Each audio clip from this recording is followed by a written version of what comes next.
Yang kemarin kita flashback kembali bahwa kita sudah membicarakan mengenai pertumbuhan ekonomi di Indonesia. Itu ada mengalami 3 kali krisis ya, ekonomi di tahun 98, terus di 14 ya, di 2014, dan alhamdulillah kemarin kita juga sedang mengalami krisis gitu ya, dan itu menjadi menjadi latihan istilahnya ya. Jadi memang sebuah ekonomi itu pasti ada masa krisis, di mana masa krisis itu adalah menjadi memperkuat atau memperbaiki ya struktur ekonomi kita secara komprehensif, artinya secara menyeluruh bagian-bagian mana yang harus diperbaiki. Nah, hanya saja perbedaan krisis periode pertama, 2, dan ketiga ini cukup berbeda ya. Kalau di krisis yang pertama itu sangat dikaitkan dengan politik ya, karena ada perubahan politik ya, tuntutan perubahan politik yang cukup kuat di masyarakat, sehingga benar-benar memberikan warna perubahan yang sangat dramatis ya, baik dari sisi ekonomi ya, karena itu sangat terpuruk. Yang kedua juga perubahan geopolitik kita ya, model-model kepemimpinannya, semuanya struktur dari politik sudah berubah sama sekali. Alhamdulillah dengan pelajaran ini pertumbuhan ekonomi justru naik ya. Kita lihat ya, dengan pertumbuhan ini justru Indonesia menuju kenaikan yang cukup bagus begitu. Dan di akhir periode SBY itu juga sudah mengalami kelandaian. Nah, kalau sudah kelandaian ini berarti biasanya ada tanda-tanda krisis begitu ya. Ini krisis murni ekonomi di Amerika, di mana ada beberapa saham di Amerika itu yang sudah jatuh, sehingga menyebabkan efeknya ke Indonesia juga begitu ya, di mana banyak produk-produk yang harusnya diekspor gitu akhirnya mengalami penundaan, dan karena mengalami penundaan ekspor mengakibatkan kredit macet di beberapa perbankan, tapi tidak separah tahun 98. Hanya ini memang murni ekonomi ya. Lalu kita bisa tumbuh lagi di zamannya Pak Jokowi, di mana ada banyak pembangunan infrastruktur yang sudah mulai kita rasakan sekarang. Tapi apa boleh dikata tahun 2020 kemarin itu kita mengalami satu fenomena ya, itu dimulai dari krisisnya bukan dari krisis politik tapi krisis kesehatan. Ya, pandemi yang sebenarnya 2019 tapi kita merasakan awal 2020 kita merasakan, dan terjadi goncangan ekonomi yang cukup kuat karena bukan saja dari sisi kesehatan yang terguncang, tapi dari sisi ekonomi, karena kita baru pertama kali ya di Indonesia, mungkin di dunia ada beberapa kali, tapi di Indonesia itu menghentikan semua kegiatan ya dari sisi ekonomi ya, khususnya aktivitas yang mengakibatkan pertemuan orang banyak. Padahal ciri khas ekonomi biasanya adalah adanya pasar atau adanya pertemuan antara orang, supplier dan demand ya, supplier dan konsumen gitu ya. Jadi biasanya ketemu di konvensional, ini dipaksa untuk berubah dari sisi struktural. Nah, ini nanti saya ada satu riset menarik nanti ya, satu riset dari kami dengan Bapeda tahun ini sebenarnya, itu menarik mengenai e-commerce. Mungkin nanti sesi terakhir saya akan bicarakan ini ya, terkait dengan e-commerce khususnya ada di Solo karena adanya pandemi ini. Oke, ini yang kemarin juga sudah kita bicarakan. Tahap 1 itu karena pertumbuhan kita cukup landai gitu ya, tapi ada tumbuh terus ya, ini berkat ada oil boom ya istilahnya, itu adalah zaman dulu kita tahun 74 dan 79 itu mengalami pertumbuhan yang cukup dikrit dari sisi tambang ya, pertambangan ya, kita menikmati devisa dari minyak ya, minyak mentah ya. Sejak itu kita mengalami lonjakan pendapatan ya, khususnya dari pendapatan negara dari minyak ya. Kontribusi ekspor minyak itu memberikan kontribusi kepada APBN ya, anggaran pendapatan belanja negara. Jadi belanja negara itu kebanyakan duit nih sekarang. Nah, tahun 74 dan 79. Jadi sebelumnya zaman Soekarno itu memang eksplorasi minyak untuk diekspor itu masih rendah gitu ya. Mungkin ada satu dua tapi tidak terlalu masif gitu. Sehingga banyak pertumbuhan industri atau pembangunan di zamannya Soekarno itu terhambat karena pendanaan. Jadi terasa lambat ya, tapi dengan adanya ekspor. Nah, jadi kata kunci pertumbuhan itu harus ada ekspor ya. Sekali lagi kata kunci pertumbuhan ekonomi itu harus ada ekspor di sini. Nah, di sini ekspor yang pertama kali yang bisa mendongkrak ekonomi Indonesia adalah minyak. Ya, ini sebagai catatan kita. Kita pernah menjadi anggota OPEC. Ya, tapi setelah Indonesia tidak bisa mengekspor ya lebih banyak daripada impor BBM, kita harus keluar dari kelompok OPEC tersebut. Nah, yang saya apresiasi ya zaman Soeharto itu adalah ketika beliau merancang pembangunan itu bukan pembangunan yang apa namanya tanpa rencana ya, tapi ini perencanaannya menurut saya cukup bagus sekali, bahkan diapresiasi oleh UNESCO ya sebagai model pembelajaran, model pembangunan ekonomi miskin, masyarakat miskin. Yaitu apa? Ini dilakukan dengan membangun manusianya dulu ya. Jadi yang dibangun manusianya dulu. Jadi saya masih ingat ketika saya masih sekolah dasar begitu ya di tahun 80-an gitu ya. Itu banyak SD Impres ya. SD Impres tuh di berbagai macam daerah di pelosok-pelosok. Kebetulan saya masih di Papua ya. Saya tinggal di Papua 4 tahun waktu itu, merasakan sekali, walaupun saya tidak sekolah di SD Impres, tapi sekolah swasta. Ini SD Impres adalah sampai ke Papua, saya merasakan. Jadi dekat rumah kami di Jayapura, di Angkasa Pura itu ada SD Impres, ya. Dan itu bagi warga apa namanya Papua itu hal yang baru mereka, ya. Jadi di sana ada kelas hanya sampai kelas 4 karena memang baru berdiri 2 atau 3 tahun, ya. Gurunya juga ada dari kota gitu ya, masyarakatnya diberi buku, diberi baju, diberi semuanya diberi dari pemerintah ya, luar biasa untuk di pelosok ya. Nah, semangat belajar itu akhirnya membangkitkan ya kemampuan masyarakat Indonesia itu yang dari terbelakang ya, dari tanpa pendidikan sekarang akhirnya menikmati ya generasi X ini ya, kalau kita divisi ini apa kelompokkan ini adalah generasi X ya, kelahiran tahun 70 sampai 85 gitu ya, itu adalah generasi X gitu ya, itu menikmati pendidikan di Indonesia yang cukup masif waktu itu. Selain pendidikan yang digerakkan dari ekonomi minyak ini juga pertanian ya. Zaman Pelita itu kita masih ingat, kalau Anda membuka sejarah pembangunan di Indonesia itu ada namanya pembangunan jangka panjang ya. Jadi dulu pola politik kita memang tidak se ekstrim sekarang. Mereka zaman dulu itu adalah semua dikendalikan oleh pemerintah ya. Jadi semua diatur oleh pemerintah dan MPR waktu itu ya. Jadi yang memilih presiden adalah MPR.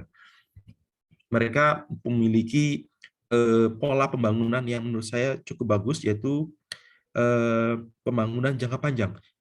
Yang 5 tahun sekali itu ada PJB ya.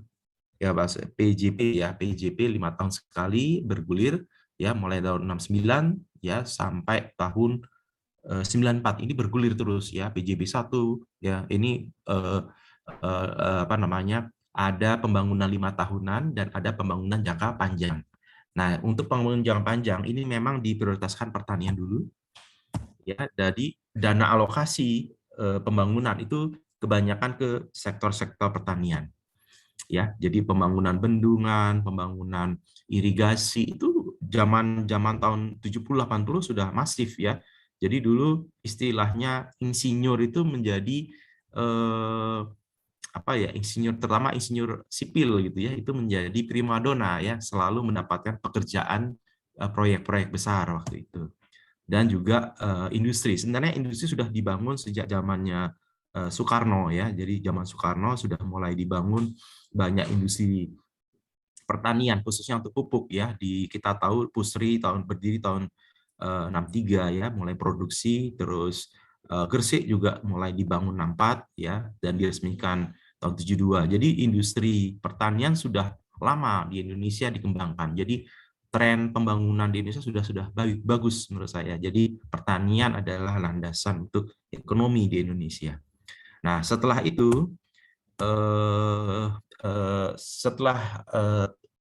setelah oil boom, maka kita dihadapkan ekspor minyak itu mulai turun, ya.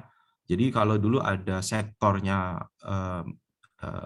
minyak itu menjadi andalan, sekarang mulai dialihkan, bukan minyak yang menjadi andalan, tetapi sektor industri, ya, yang seperti yang kemarin saya cerita bahwa industri mulai digalakkan, ya.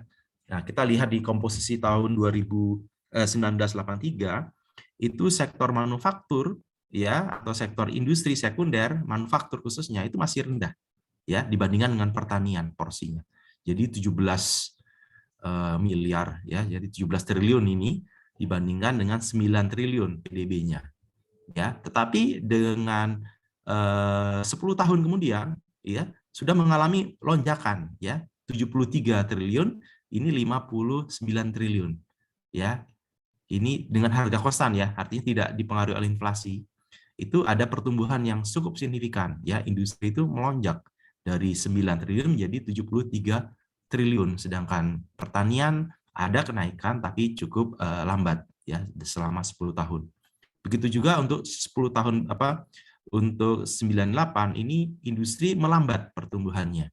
Sedangkan pertanian melambat, sedangkan industri mengalami kenaikan yang cukup signifikan, ya. Dari sinilah kita tahu bahwa multiplier effect dari industri terhadap PDB itu jauh lebih kuat, ya, untuk pembangunan ekonomi di Indonesia. Apalagi yang sekarang, ya, sektor pertanian juga tidak terlalu banyak pertumbuhan, tapi sektor industri cukup menjanjikan, ya. Apalagi nanti ke depan banyak sekarang kekuatan energi, ya, terutama listrik, ya. Pak Jokowi sudah banyak membangun PLTU, ya, tenaga uap. Listrik itu menjadi kekuatan industri kita. Jadi syarat dasar untuk membangun industri adalah adanya energi dan transportasi. Ya, jalan tol sudah dibangun, jadi sebaran industri sudah mulai merata. Ya, jadi banyak industri sudah beralih dari Tangerang ke Jawa Tengah sekarang, ya. Terus yang kedua, energi juga sudah disediakan, ya. Jadi ada banyak PLTU, ya, dibangun di beberapa pulau Jawa dan di luar pulau Jawa. Ini menandakan kita siap untuk membangun industri. Ya, jadi banyak perubahan-perubahan yang terjadi. Pertumbuhan Indonesia sebenarnya dibangun oleh industri. Nah, disinilah cikal bakal kenapa, ya, teknik industri di Indonesia itu dibutuhkan, karena memang pertumbuhan manufaktur khususnya untuk industri itu semakin besar peranannya. Ya, sampai di sini ada pertanyaan? Saya mau tanya, Pak. Silakan. Itu di tahun 97 ke 98 manufakturnya turun kenapa, Pak? Apa karena krisis 98 itu, Pak? Ya, betul. Ya, jadi 98 ini krisis, ya, ini krisis ekonomi, turun anjlok memang, ya. Jadi yang terkena dampak kita lihat, ya, yang terkena dampak pasti industri, ya utama. Tapi pertanian tidak, ya tidak terlalu kena dampak. Justru banyak ekspor, ya ekspor pertanian ke luar negeri itu lancar malah. Kenapa kok lancar? Karena uang rupiah kita murah, artinya komoditas pertanian kita dianggap lebih murah daripada negara yang lain karena rupiah kita tergerus jatuh, ya.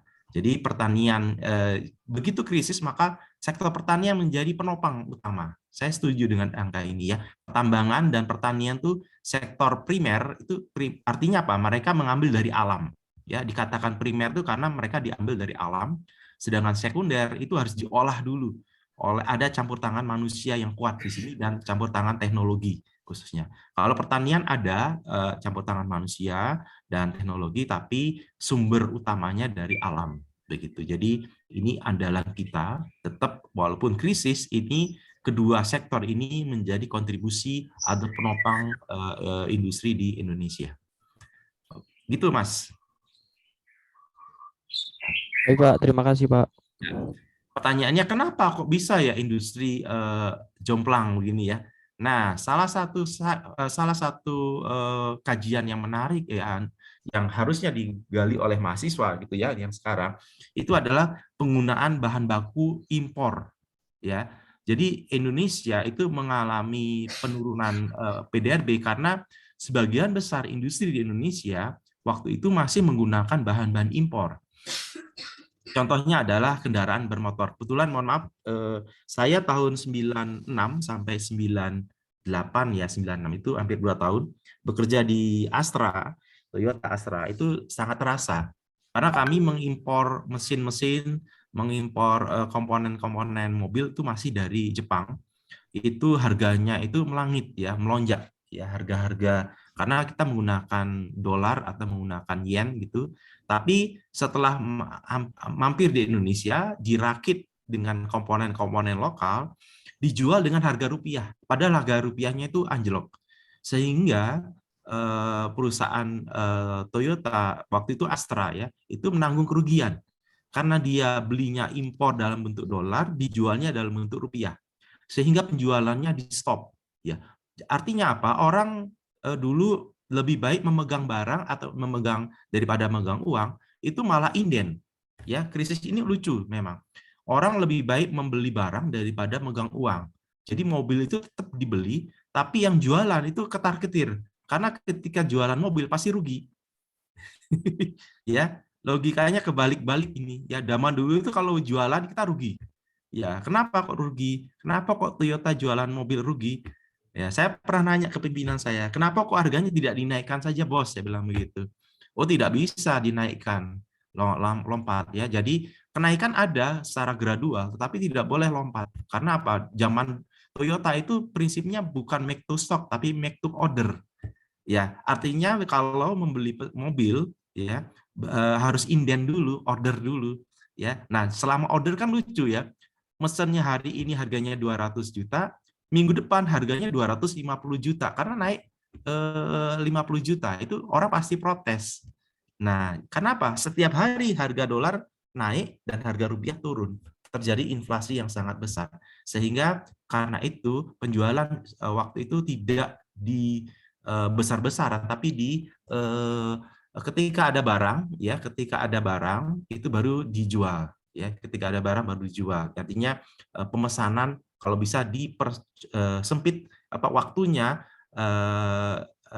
waktu indiannya itu kalau bisa dipersempit dan volumenya dikurangi sama sekali, ya, sehingga banyak sales yang di PHK waktu itu karena memang penjualan yang memang harus direm begitu.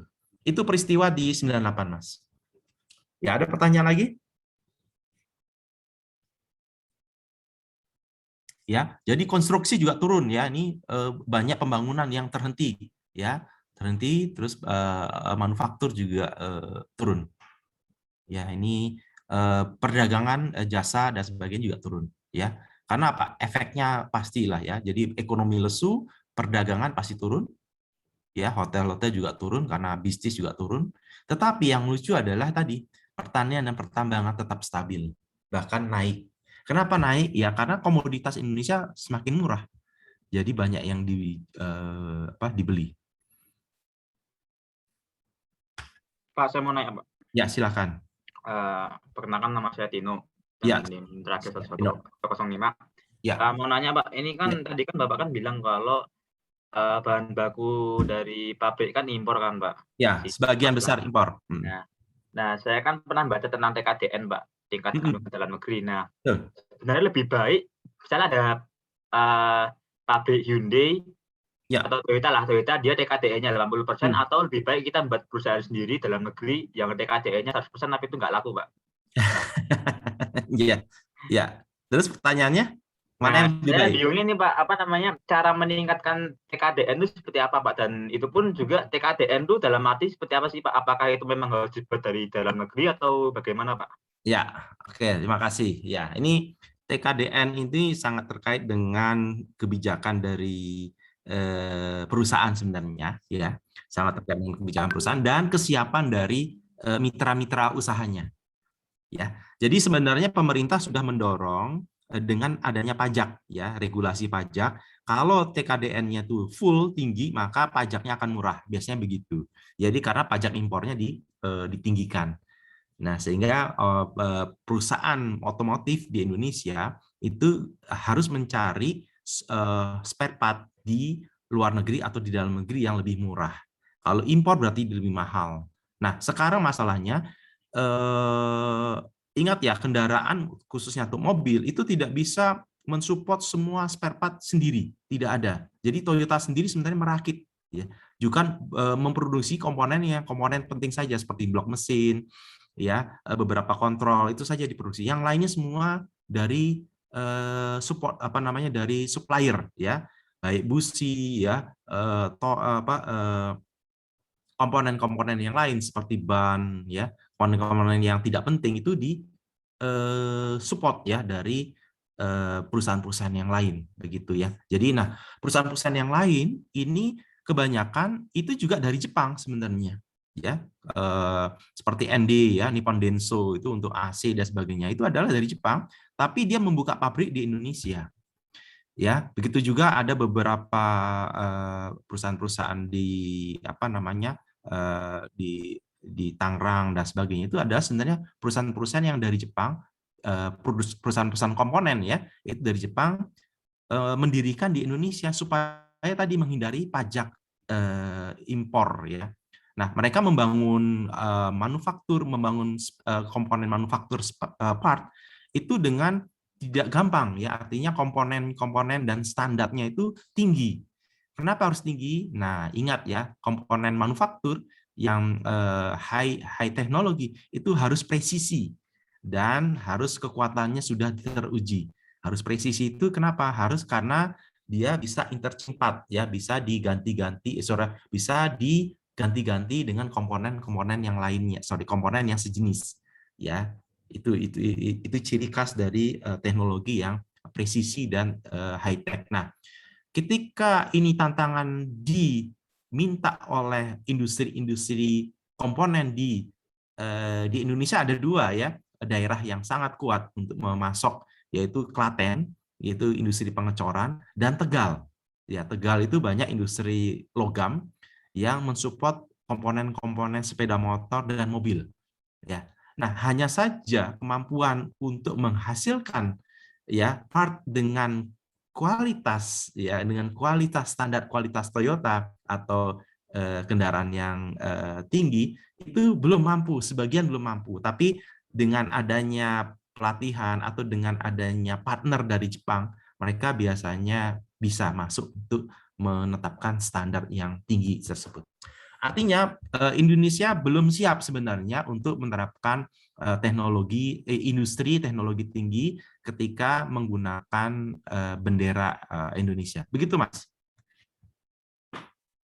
Baik, Pak, berarti lebih mending kita membangun dalam ini, ya, Pak, sektor yang meningkatkan kualitas produksi, ya, Pak.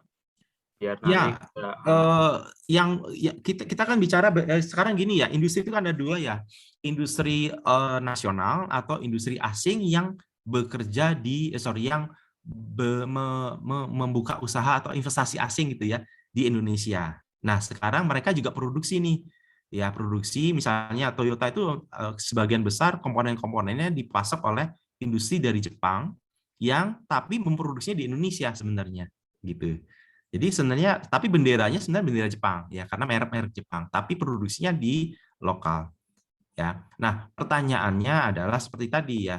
Apakah ada industri nasional yang artinya pemiliknya orang Indonesia itu mampu nggak dia bersaing dengan perusahaan-perusahaan yang tadi ya dari Jepang yang sudah di Indonesia juga begitu. Nah, itu ada plus minusnya nggak? Ada ya. Jadi ada. Contohnya ginilah. Anda nggak usah jauh-jauh. Kenapa kok McD dan KFC itu kan merek asing gitu ya? Ada di Indonesia. Nah, dengan adanya merek asing sebenarnya memacu restoran-restoran Indonesia untuk meniru yang mereka. Contohnya CFC ya. CFC itu kan lokal sebenarnya ya, bendera lokal.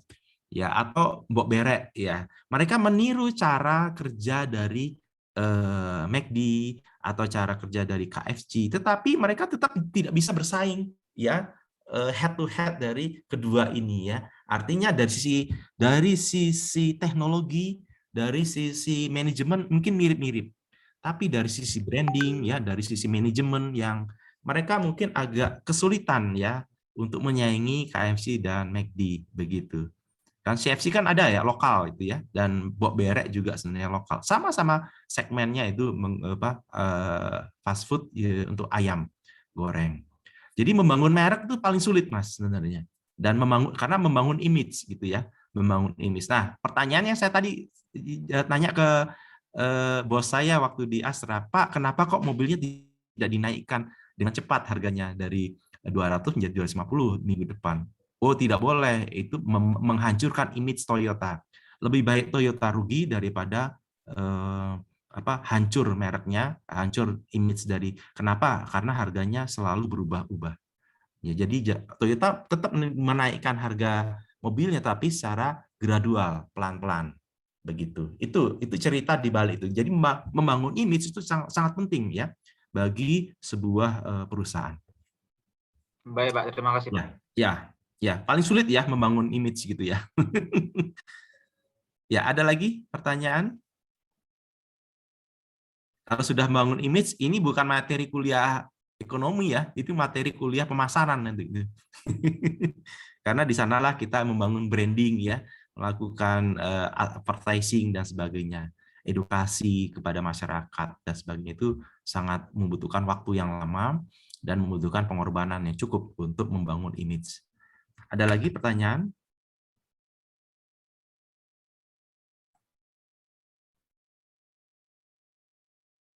Ya, oke. Kalau tidak ada kita ini ya.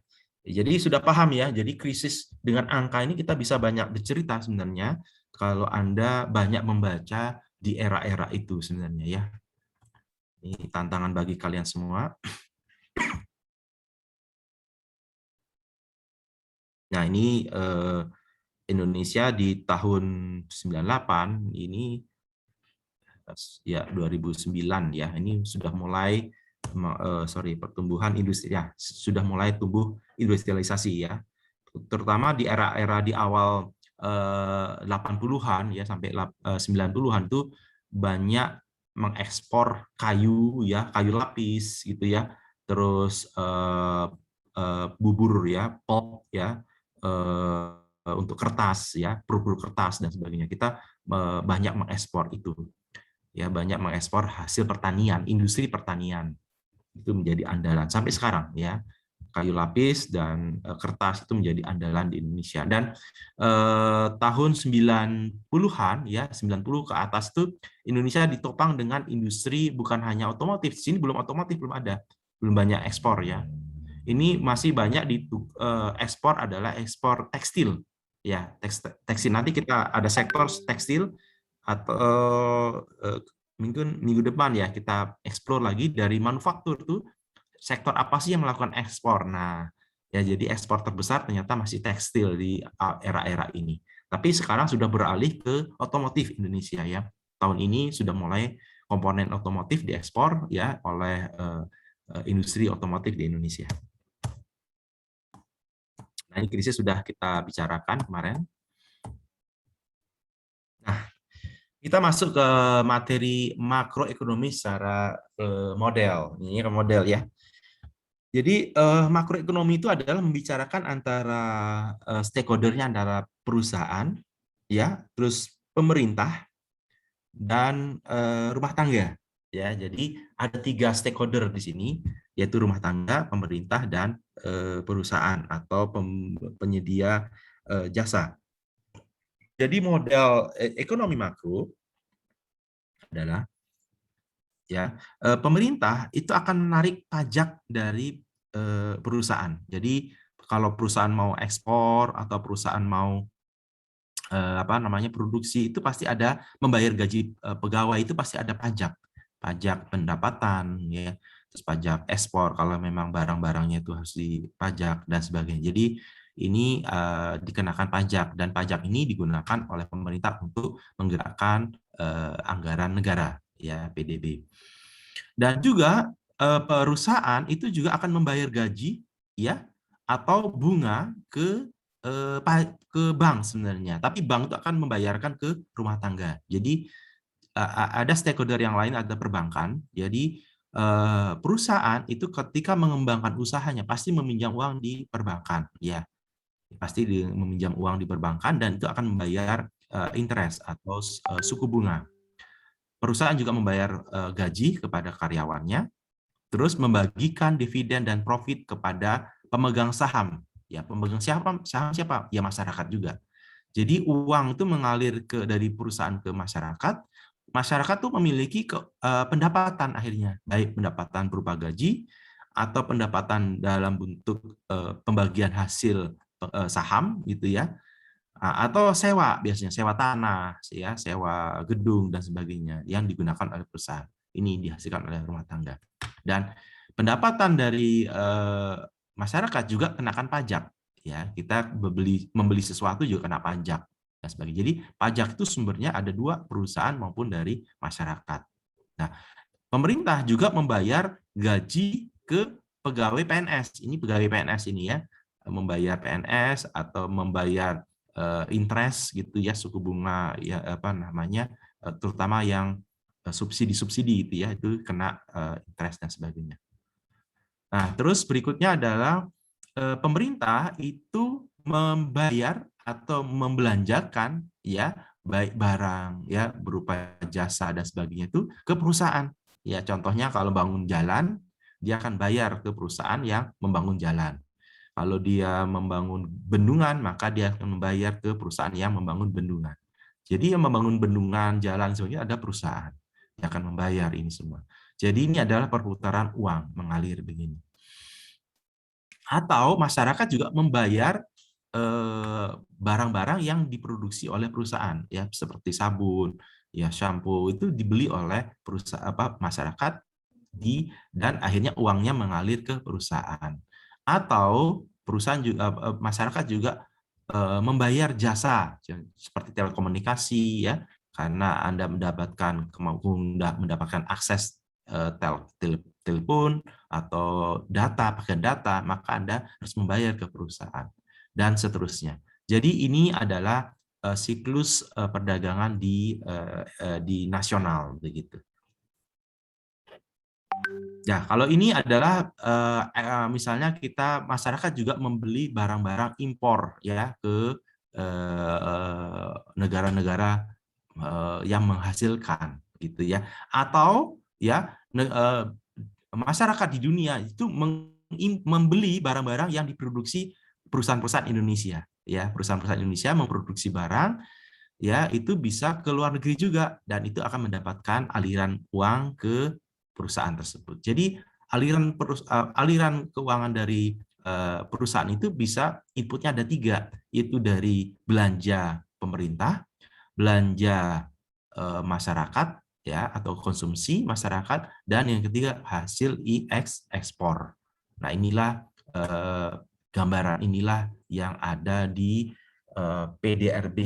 PDB gitu ya, ada PDB konsumsi dan ada PDB sektor gitu ya. Kalau ini adalah PDB konsumsi, nanti menggambarkan PDB konsumsi.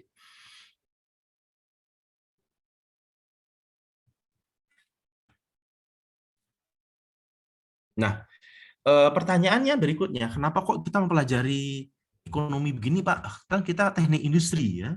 Kita kan teknik industri. Kenapa kok kita mempelajari makro banget? Ini kenapa ya? Kita kok mempelajari makro banget gitu ya. Saya mau tanya ini ya. Ini saya langsung ya. Nih, Saudara William Anderson. Nah, sehat William Anderson?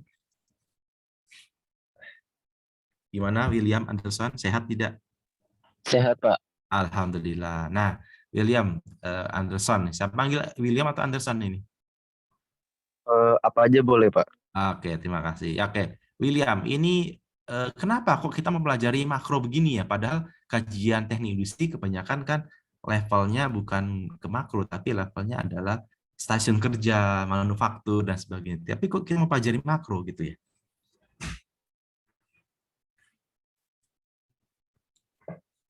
Ya, kenapa? Tetap perlu sih, Pak, karena tetap ada hubungannya ke industri di Indonesia gitu, Pak.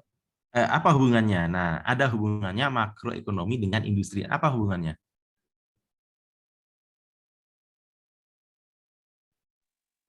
Mungkin dengan bertumbuhnya ekonomi, industri juga bakal berkembang, Pak. Ya, terima kasih ya. Jadi betul ya. Jadi pertumbuhan ekonomi akan mendorong pertumbuhan industri. Nah, artinya gini ya. Contohnya kita lihat ini ya, pertumbuhan ekonomi itu digerakkan bisa jadi oleh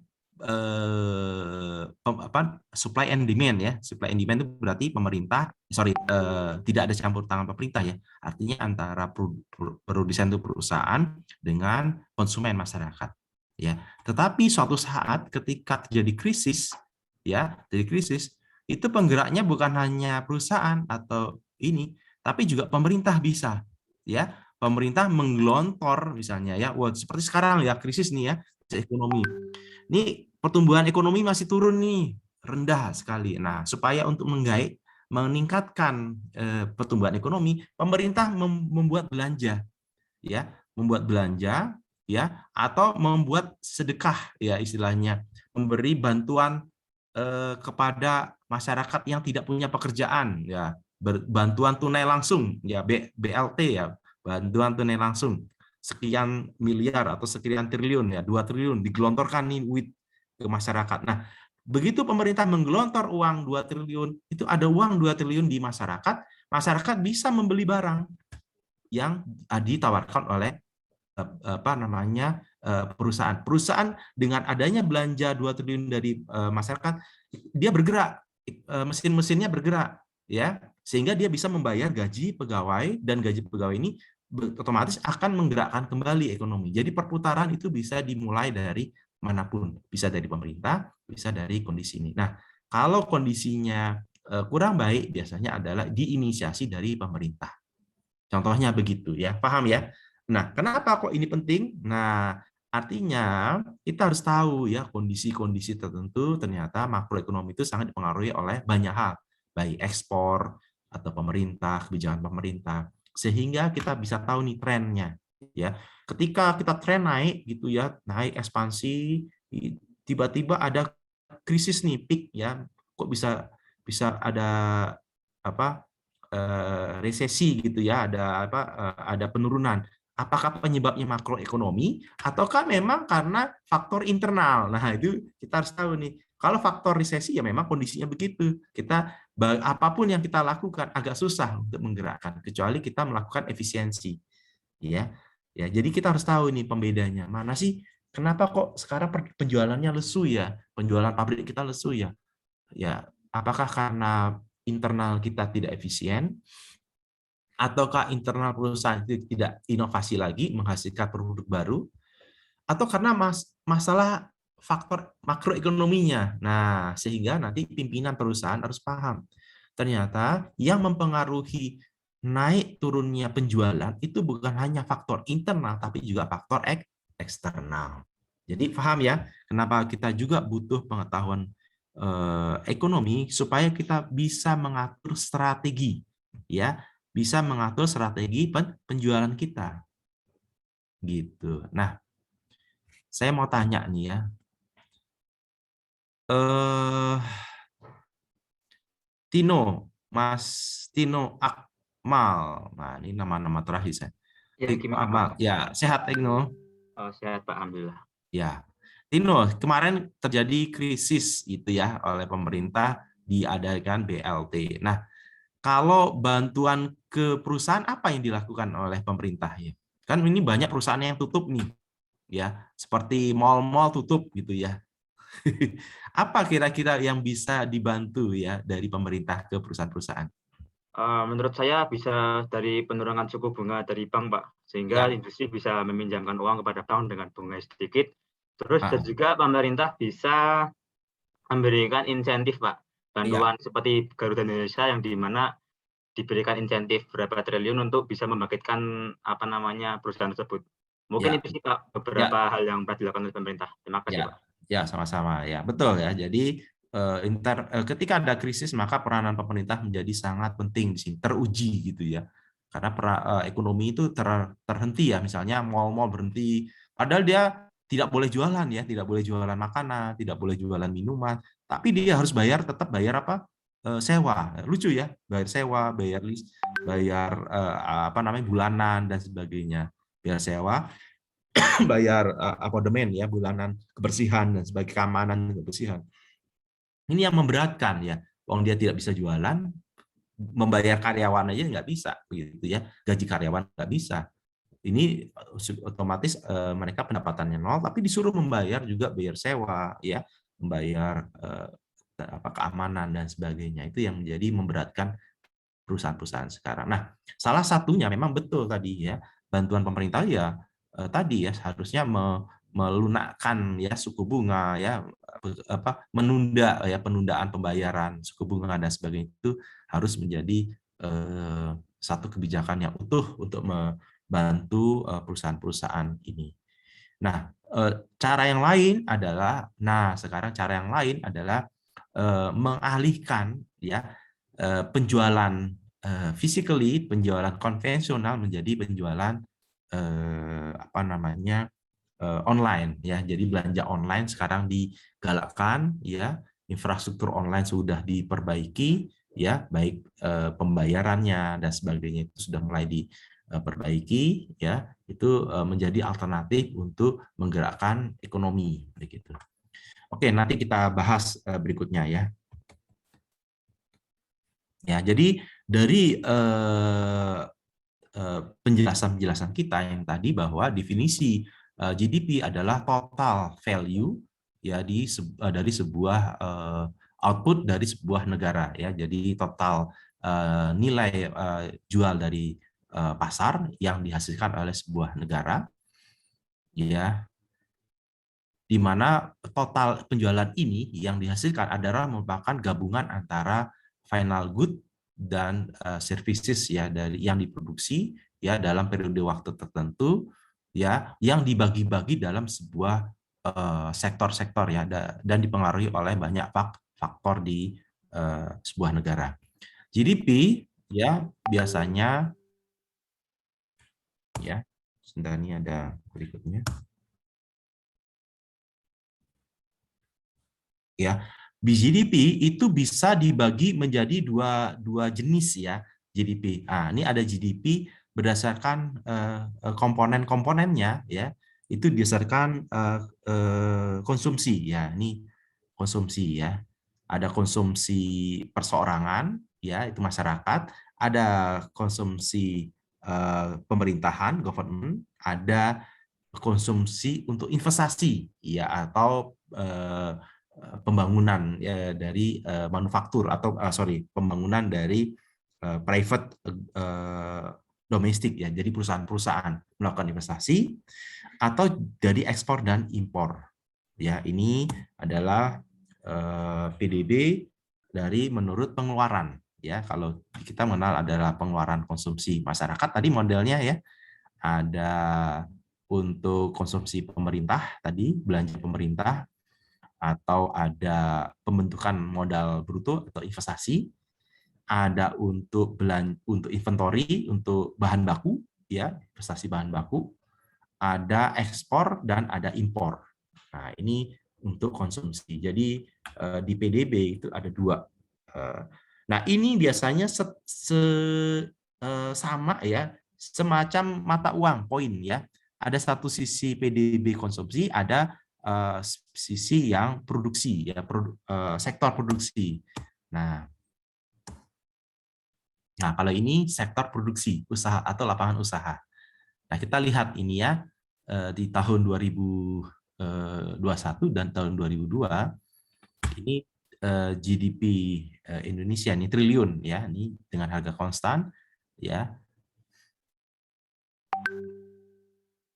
Ya, ini sektor pertanian sebesar 524 triliun rupiah ya. Industri pengolahan sebesar 700 triliun gitu ya selama kuartal 1 ini.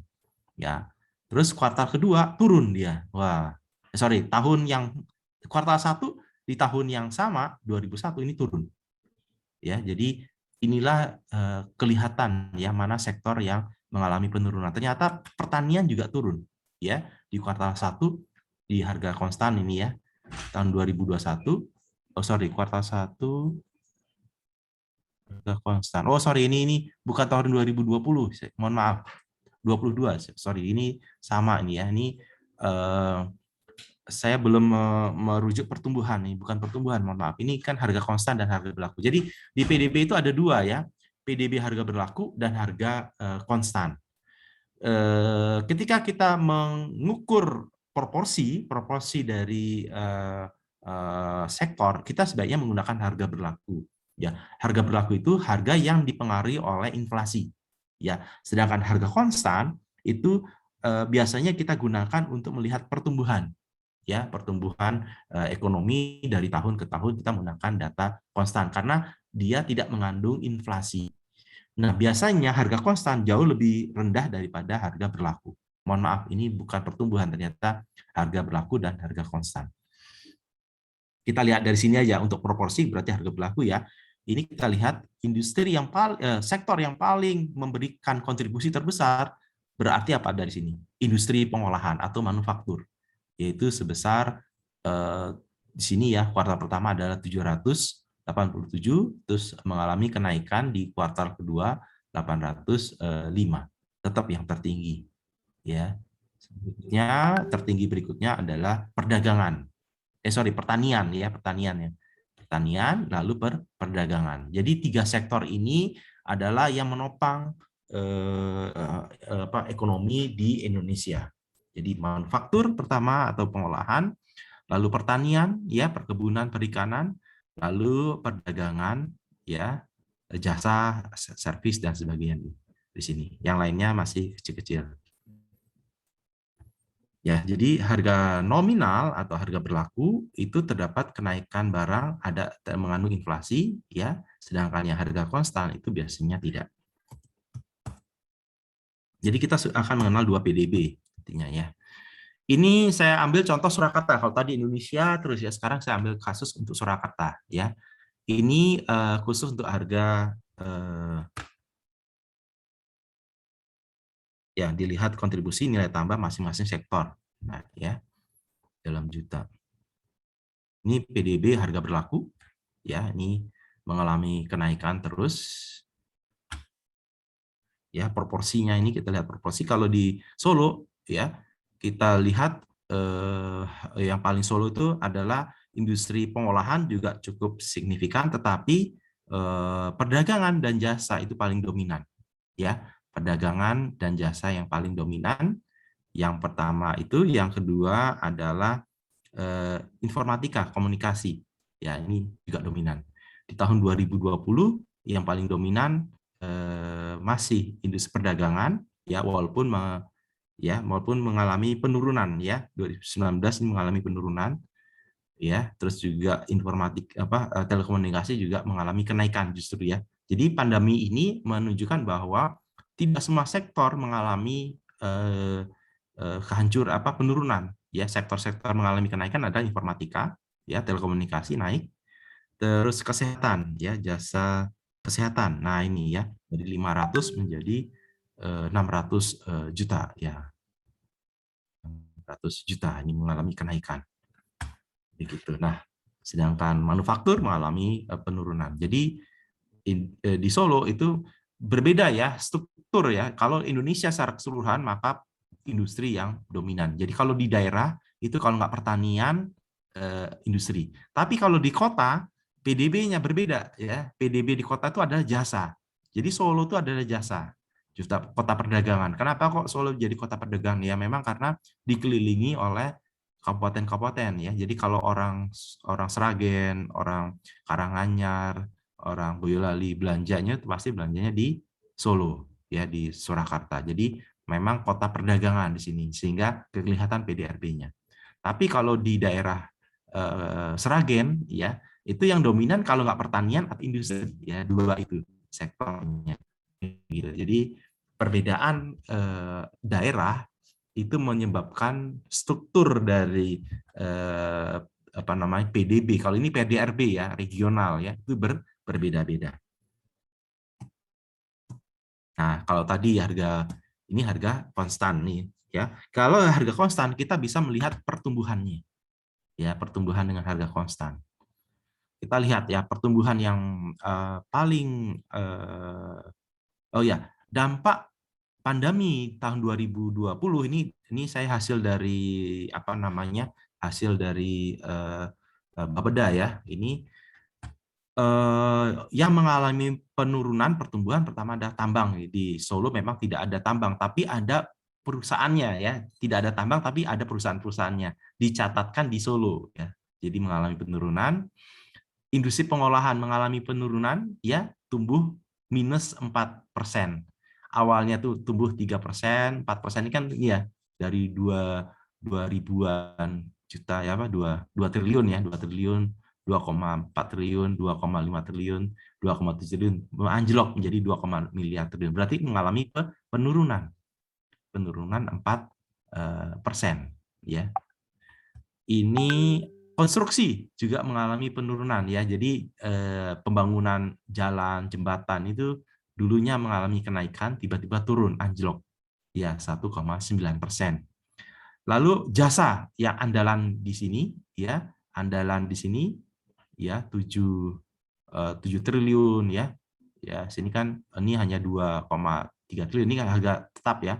7,4 triliun ya. Konstruksi ya. Oh, di sini konstruksi juga besar triliunan ya. Ini mengalami kenaikan tapi juga mengalami penurunan yang drastis ya, 5,18%. Sedangkan penyedia jasa makanan dan minuman mengalami penurunan yang cukup drastis yaitu 15%. Nah, jasa transportasi dan gudang ini mengalami anjlok ya 62%. Kenapa? Karena memang tidak boleh ada kendaraan hilir mudik ke daerah yang lain. Ada lockdown ya, terjadi lockdown sehingga mengalami hampir lebih dari separuh ya transportasi dan pergudangan. Ini kan diurai ya menjadi komponen-komponen lebih kecil, itu mengalami penurunan yang drastis ya 62%. Jadi inilah dampak pandemi di Kota Solo ya. Yang naik justru ini ya, jasa kesehatan dan telekomunikasi. Mana nih? Informatika. Nah, ini tumbuh 19%. Ya, luar biasa ya, 19%. Jadi ketika krisis krisis ekonomi dan kesehatan, justru telekomunikasi dan kesehatan yang tumbuh. Ya, sedangkan sektor-sektor yang lain, pertanian itu landai, sedangkan industri, jasa, dan sebagainya mengalami penurunan. Nah, ini grafiknya, kalau kita buat grafik, ya grafik pertumbuhan, ini yang anjlok ini adalah transportasi, ya 62%. Yang kedua, anjlok yang kedua adalah yang biru, akomodasi dan makanan. Kenapa? Ya karena sebagian warung-warung, toko-toko, restoran ditutup. Ini ya, jadi mengalami penurunan yang drastis. Sedangkan yang mengalami kenaikan tadi adalah informatika 19% dan kesehatan ya 12%. Semuanya mengalami penurunan. Ini PDRB di Kota Surakarta. Ada pertanyaan sampai sini?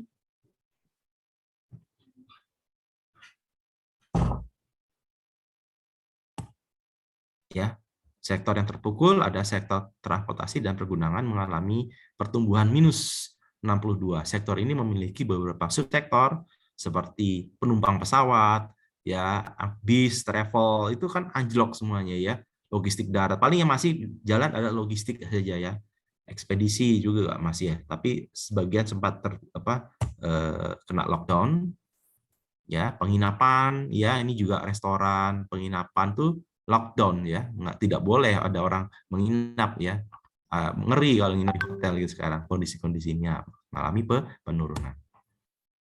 Nah, justru yang mengalami kenaikan adalah telekomunikasi. Nah, sini sektor-sektor yang mengalami ya, sini konstruksi itu tinggi di Solo ya. Solo mengalami konstruksi tinggi karena memang banyak pembangunan ya, jembatan-jembatan banyak dibangun ya tahun 2020 ya, tahun 2020 zaman krisis. Banyak gedung-gedung di Solo sejak zamannya Jokowi, memang banyak infrastruktur di Solo dibangun gitu ya, baik hotel ya, jembatan, jalan dan sebagainya diperbaiki. Yang kedua adalah perdagangan sektor ini. Efek terbesar itu adalah di akomodasi ya. Sektor ini walaupun memberikan kontribusi 2 triliun ya, tapi mengalami penurunan yang besar yaitu 15%. Berikutnya adalah ini ya, perdagangan ya, turun sebesar 5%, tetapi PDB-nya besar ya, 10 miliar, 10 triliun. Nah, ini untuk Indonesia mengalami domestik turun, pertumbuhan di Pulau Jawa turun 4%, ya, Bali, Nusa Tenggara. Nah, ini Bali ya terutama ya, karena hotel-hotel di Bali dan Nusa Tenggara tutup semua ya, terkena dampak ini, tumbuhnya turun ya, paling drastis. Jasa itu paling kena duluan ya, karena memang lockdown. Sedangkan yang lain itu Kalimantan ya itu juga sama 4% ya, sedangkan yang lain tidak terlalu signifikan ya, walaupun mengalami penurunan. Nah, dampak terhadap penurunan ini otomatis mengalami apa yang dikatakan kemiskinan ya. Jadi kalau kita menghitung pendapatan penduduk ya, kalau kita lihat nih jumlah penduduk di Solo gitu ya, itu kan 500.000 ya penduduk di Solo, itu 500.000, nggak ada, setengah juta tuh lebih sedikit gitu ya. Nah, penduduk Solo tuh tahun 2016 sampai tahun 2020 tuh naik terus ya, naik terus. PDB ya itu juga PDB per kapita ini sebesar ini ya, 58 juta, naik terus 80 juta. Tetapi PDB di tahun 2020 mengalami penurunan. Kenapa mengalami penurunan? Karena jumlah penduduknya naik, tapi total PDB-nya turun ya dibandingkan dengan 2019, sehingga pendapatan masyarakat Solo itu ya rata-rata per bulan dari 5,6 juta turun menjadi 5,5 juta. Jadi tingkat kesejahteraannya per kapita per orang itu turun dari 58 juta per bulan menjadi 5,5 juta. Jadi ada penurunan sebesar 2,2%. Ini pendapatan per kapita ya, itu ini kasar ya sebenarnya ya. Sebenarnya angka ini tidak bisa dikatakan tingkat kemiskinan di Solo tidak ada, tidak bisa, karena ini dianggap penduduk Solo itu rata-rata ya, nilai rata-rata. Kalau ingin melihat kemiskinan itu memang harus didata ya, harus didata ke masyarakat. Kita tidak boleh mengukur dengan nilai PDB dibagi penduduk ya, itu sangat kasar, tidak bisa dijadiin pegangan. Nah, ini pertumbuhannya PDB ya turun sebesar ini ya, konsumsi rumah tangga juga turun. Ternyata kalau kita data dari BPS itu konsumsi ya, ciri dari pendapatan yang turun ya, pendapatannya ini turun nih. Cirinya juga ini ya, pertumbuhan PDB konsumsi rumah tangga. Ya, rumah tangga itu turun konsumsinya dari 3, naik ya, 5 naik lagi, tiba-tiba turun, 15 turun lagi pendapatan. Jadi disinilah cermin bahwa masyarakat Solo itu sudah mulai mengalami kesulitan pendapatan. Ya, karena apa? Belanja belanja masyarakatnya itu juga turun, anjlok. Ya, jadi belanja pertumbuhan belanjanya juga anjlok. Nah, kalau itu berarti kita lakukan sensus atau melakukan survei ke lapangan. Nah, ini biasanya di pemerintah daerah punya namanya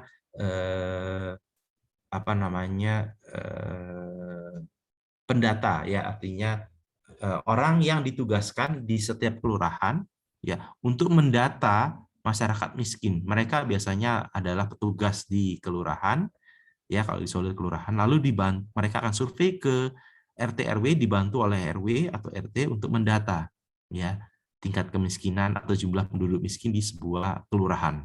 Itu didata. Dari sini kita lihat, ya, masyarakat Solo itu dulu mengalami penduduk miskinnya, ini ada penduduk miskinnya, ini garis kemiskinan, ya. Ini garis kemiskinan itu adalah nilai rupiah, ya, yang dianggap pendapatan per kapitanya, ya, yang dianggap miskin. Jadi kalau per orang itu per bulan itu kurang dari 400 atau 485, maka dianggap miskin. Ya, jadi kalau ada suami istri pendapatannya itu di bawah 900 atau di bawah 1 juta gitu ya per bulannya, suami istri itu di bawah kemiskinan berarti dia. Begitu. Apalagi kalau sudah punya anak 2, 3 ya, kalau pendapatannya di bawah ini maka dianggap miskin. Ya, jadi pendapatan kalau di bawah 500 gitu ya per kapita gitu ya. Sorry, ini per kapita bahkan ya, itu dianggap miskin. Nah, ini lihat ya, jumlah penduduknya makin hari itu sebenarnya makin turun ya, makin tahun, sorry, bukan makin hari.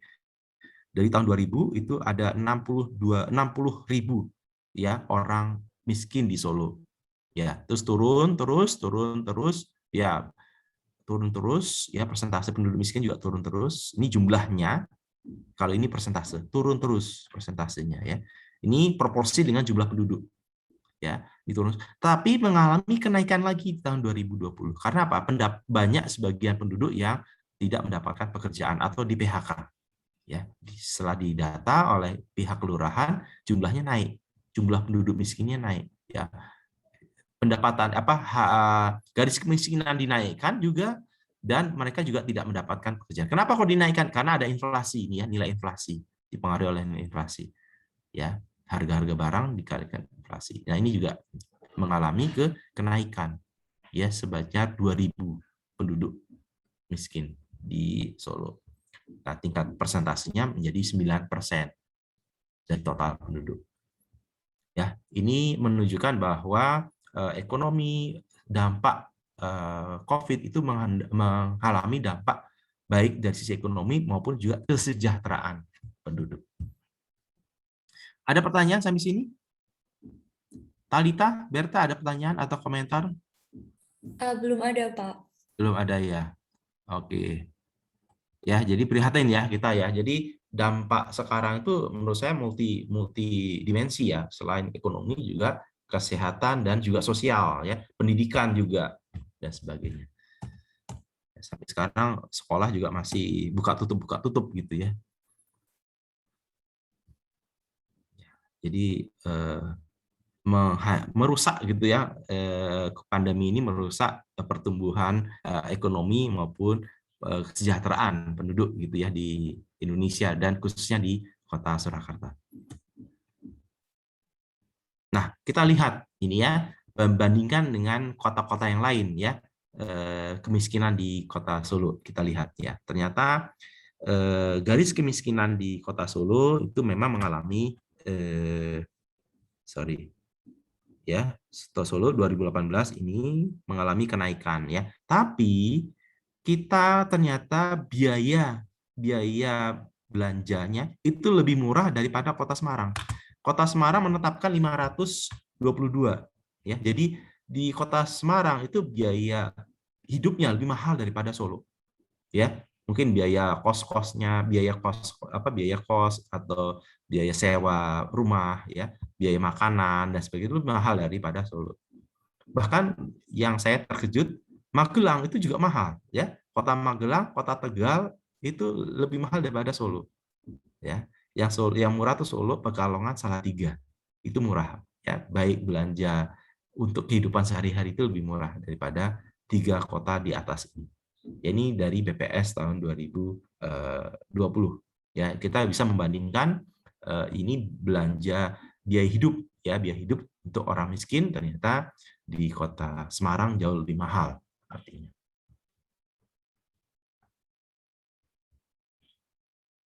Ya, jadi kenaikan biaya hidup di Kota Semarang, Magelang, dan Tegal lebih tinggi daripada Surakarta. Jadi kalau Anda kuliah di Solo berarti Anda termasuk pendapat tepat, ya, karena belanja makanan, belanja sewa rumah, ya, untuk kos-kosan itu lebih murah gitu, ya, dibandingkan dengan beberapa kota di Jawa Tengah, apalagi dibandingkan dengan kota-kota besar, ya, seperti Jogja, Bandung, Jakarta, atau Surabaya, ya, itu, atau Malang mungkin, ya.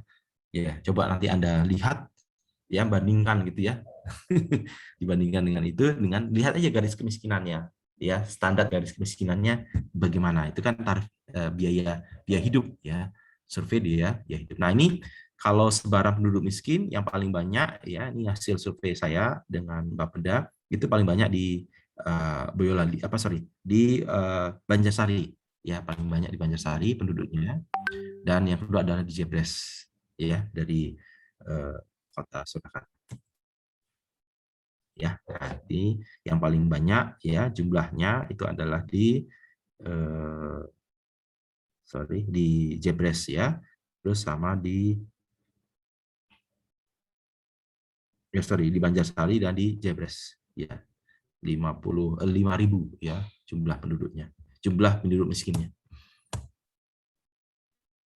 Nah, berikutnya adalah pengangguran terbuka. Nah, pengangguran terbuka. Ya, kita lihat bandingkan, ya, di beberapa kota Jawa Tengah, ya. Pengangguran terbuka terbesar itu ada di Kota Tegal, ya. Kota Tegal pengangguran terbukanya ini, ya, Kota Tegal. Ya, jadi saya sempat main ke Kota Tegal, itu banyak industri logam di sana, ya. Industri logam, industri kerajinan juga banyak di sana. Sehingga menurut saya itu adalah Kota Tegal dan Kabupaten Tegal itu adalah kota industri, ya, industri kecil dan menengah sana banyak. Tapi pengangguran juga banyak di sana, ya. Tingkat pengangguran terbuka itu sangat banyak. Jadi penduduknya banyak, mereka berkarya di sektor-sektor yang memang informal kebanyakan industrinya. Terus kalau kita lihat sini, Kota Surakarta cukup rendah tingkat penganggurannya, tetapi semua mengalami kenaikan, ya. Semua mengalami kenaikan di tahun 2019 kan 2000. Artinya dampak COVID itu dialami oleh beberapa kota, ya. Ini yang naik semua ini. Penganggurannya banyak yang naik. Jadi banyak yang di PHK, termasuk dari Kota Surakarta. Ya, dari 4,18 menjadi 7,92 tingkat kemiskinannya. Jadi Kota Surakarta berhasil menurunkan secara gradual tingkat pengangguran terbuka, ya, hingga menyentuh angka 4,18, ya, paling rendah di kota-kota Surakarta, kota-kota Jawa Tengah, tetapi terjadi lonjakan yang sangat signifikan, yaitu 7,92 dari 4,16, ya, tingkat pengangguran, ya, melonjak 2 kali lipat, ya, hampir 2 kali lipat karena ada pandemi COVID ini. Ya, ini artinya warning, ya, bagi Kota Surakarta. Kenapa? Karena Solo itu memang banyak hotel, ya, hotel, mall itu terhenti semuanya. Jadi banyak yang di PHK. Implikasinya adalah pemerintah Solo harus membuat inkubator. Ya, ada kita inkubator bisnis, ya, STP, untuk memberi pelatihan bagi para pengangguran ini untuk dilatih, diberi gaji dulu, lalu disuruh untuk usaha baru, ya. Karena mereka kalau ke hotel atau ke ini belum bisa, ya, mungkin dalam jangka setahun ini masih belum bisa pulih kembali, maka dia harus membuka usaha sendiri. Maka kita di Solo ada Solo Technopark yang dijadikan wadah untuk menggodok calon-calon pengusaha baru, begitu. Ini bisa digelontorkan uang ke sana. Nah, ini kita bicara lagi tingkat pengangguran terbuka di sini, ya, total 7%. yang bekerja. Sini saya ambil angka yang bekerja dan pengangguran terbukanya berapa persen dan totalnya sekian. Ya, jadi Solo termasuk yang cukup rendah ya dibandingkan dengan kota-kota yang lain. Ya, ini tahun 2020 mengalami lonjakan semua. Ini ada rumusnya ya, untuk menghasilkan tingkat pengangguran terbuka berarti jumlah pengangguran yang ada dengan jumlah angkatan kerja ya, proporsinya.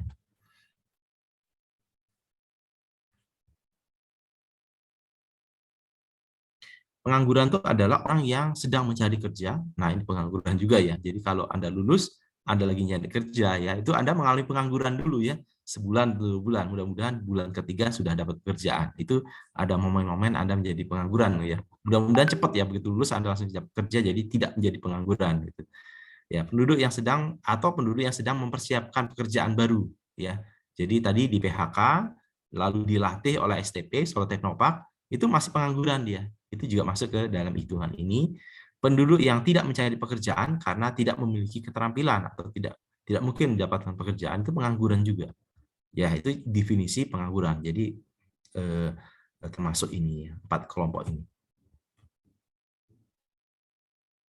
Nah, sekarang ada apa sih hubungannya antara PDB dengan pengangguran? Nah, ya. Jadi sudah diteliti oleh banyak ahli ya bahwa pertumbuhan PDB itu akan berpengaruh terhadap pengangguran ya, baik hubungan jangka pendek maupun hubungan jangka panjang ya, apalagi jangka pendek ya, short run relationship ya between output dengan unemployed. Jadi antara PDB dengan unemployed atau pengangguran itu secara garis dalam waktu singkat ya, hubungan jangka pendek itu ada signifikan ya.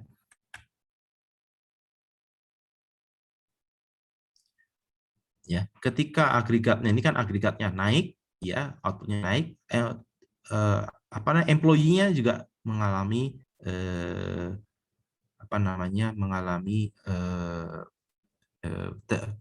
orang yang bekerja juga mengalami kenaikan. Tapi begitu outputnya turun, orang banyak yang menganggur ini. Ya, ini kan ya unemployed di sini ya. Jadi yang tenaga kerjanya itu turun. Ya, jadi ini ada hubungan antara PDB dengan penyerapan tenaga kerja. Intinya begitu. Kalau PDB-nya naik, maka banyak yang diserap. Sedangkan kalau PDB-nya turun, banyak yang di PHK. Karena ini mengalami penurunan employee, ya, tenaga kerja turun. Jadi dari hubungan ini maka kita bisa membuat sebuah hubungan relasi, gitu ya. Jadi kalau ya hubungan antara relasi antara dua ini, ya ini diteliti oleh Arthur Okun ya, oleh Arthur Okun sejak tahun berapa ini ya? Saya lupa nih ininya, saya lupa bukunya ini. Jadi dia mengatakan bahwa 1% ya pengaruh ya dari unemployed itu mengalami penurunan, mengalami kenaikan ya, pengangguran naik 1%. Unemployed akan turun ya, unrate ya, decrease berarti mengalami penurunan 1%. Jadi penurunan ini ya, employee atau pengangguran akan turun 1% ketika ada kenaikan increase 3% dari GDP. Jadi setiap kenaikan 3% di GDP, maka angka pengangguran akan turun 1%. Nah, ya. Jadi kalau bisa GDP kita harus naik ya minimal 3% ya, supaya bisa menyerap tenaga kerja, kenaikan tenaga kerja itu sebesar 1% pertumbuhannya. Ya, ini ada sebuah teori ya, teori yang namanya Okun Law prediksi ya. Jadi ini sudah menjadi pegangan ya bagi ekonom-ekonom bagaimana menghitung penyerapan tenaga kerja ketika ada kenaikan PDB.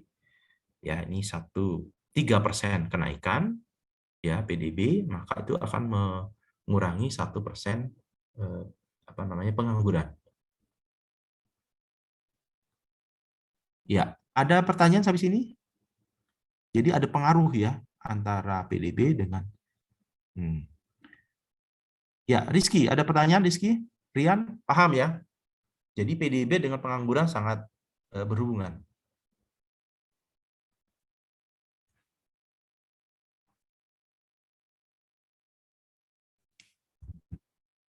Oke, kalau tidak ada, jadi tingkat pengangguran akan turun 1% ya untuk setiap kenaikan 3% PDB. Ya, ini menjadi sudah hukum ya. Jadi ini sudah dibuktikan di beberapa negara karena sudah valid maka dia dijadikan hukum ekonomi. Nah, sekarang inflasi ya. Nah, kalau tidak ada pertanyaan ya mengenai pengangguran, kalau tidak ada maka saya masuk ke inflasi ya. Di Kota Solo ya, inflasi itu juga mengalami naik turun ya. Inflasi 2% ya, 3%, 2% mengalami. Tapi tiba-tiba tahun 2020 mengalami anjlok inflasinya 1,38. Ini maknanya apa? Nah, pertanyaannya maknanya apa nih? Kok bisa juga anjlok? Bagus tidak ini pertumbuhannya? Nah, ini saya mau nanya ini. Ya, saya mau nanya ke mahasiswa untuk pemahaman mengenai inflasi.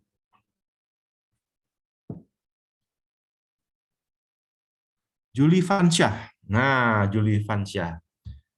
Sehat Juli Fansyah?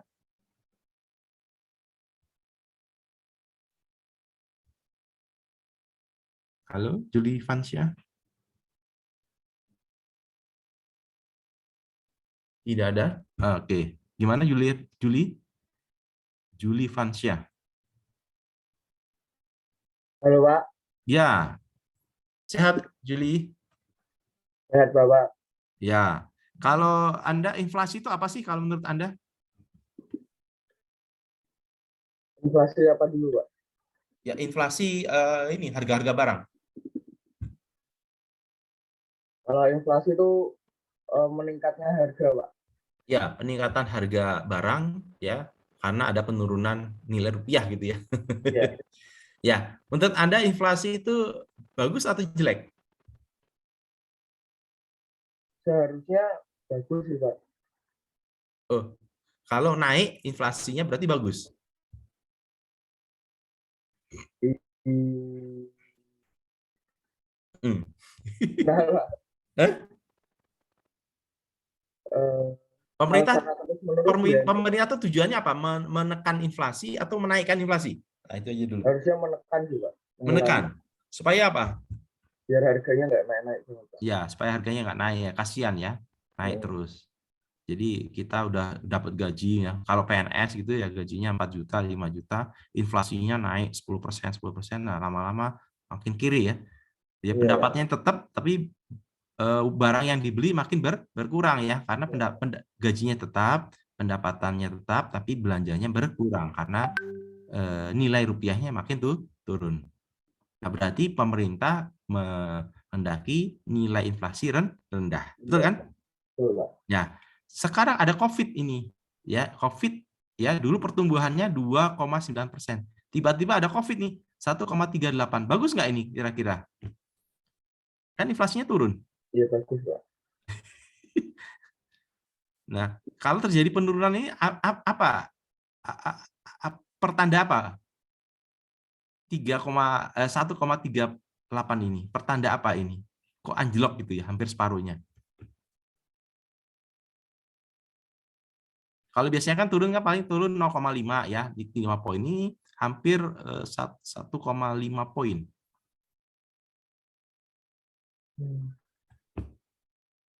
Jadi anjlok banget. Inflasi yang anjlok itu pertanda apa? Jadi harganya menurun Pak. Harganya menurun karena apa?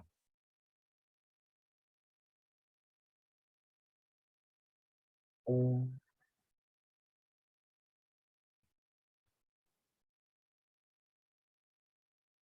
Pas kondisi COVID ini apa yang terjadi?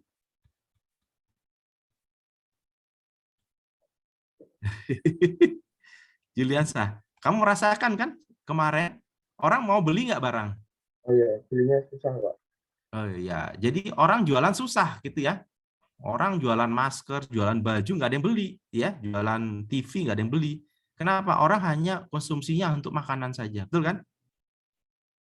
Hanya untuk kesehatan. Jadi hanya dua situ. Sedangkan sektor yang lain, beli baju itu turun, nggak ada bahkan ya. Terus beli TV, elektronik ya paling sedikit gitu ya, tidak banyak.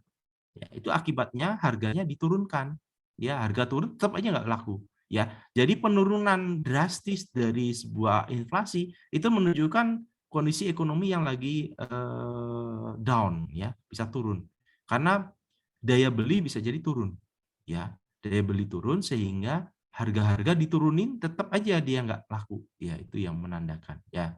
Jadi inflasi itu bagus kalau dia rendah, tetapi kalau anjlok itu terjadi something wrong di sebuah ekonomi, itu bisa jadi daya belinya anjlok. Ya, paham ya? Bisa ya menggambarkan ini ya pemaknaannya ya. Jadi inflasi ditekan betul bagus, tapi jangan sampai anjlok lebih dari 1,5 poin ya. Biasanya turunnya setengah poin gitu ya. Ya, ini jadi pandemi ini memberikan dampak yang signifikan ya karena tingkat inflasi anjlok sampai 50%.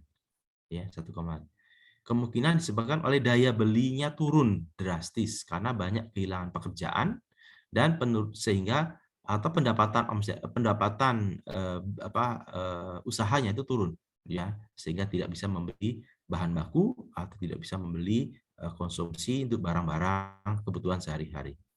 Jadi ini menjadi warning gitu. Ya. Kelompok-kelompok yang memberikan kontribusi terbesar inflasi, nah ini ya. Inflasi terbesar ini makanan ya naik ya.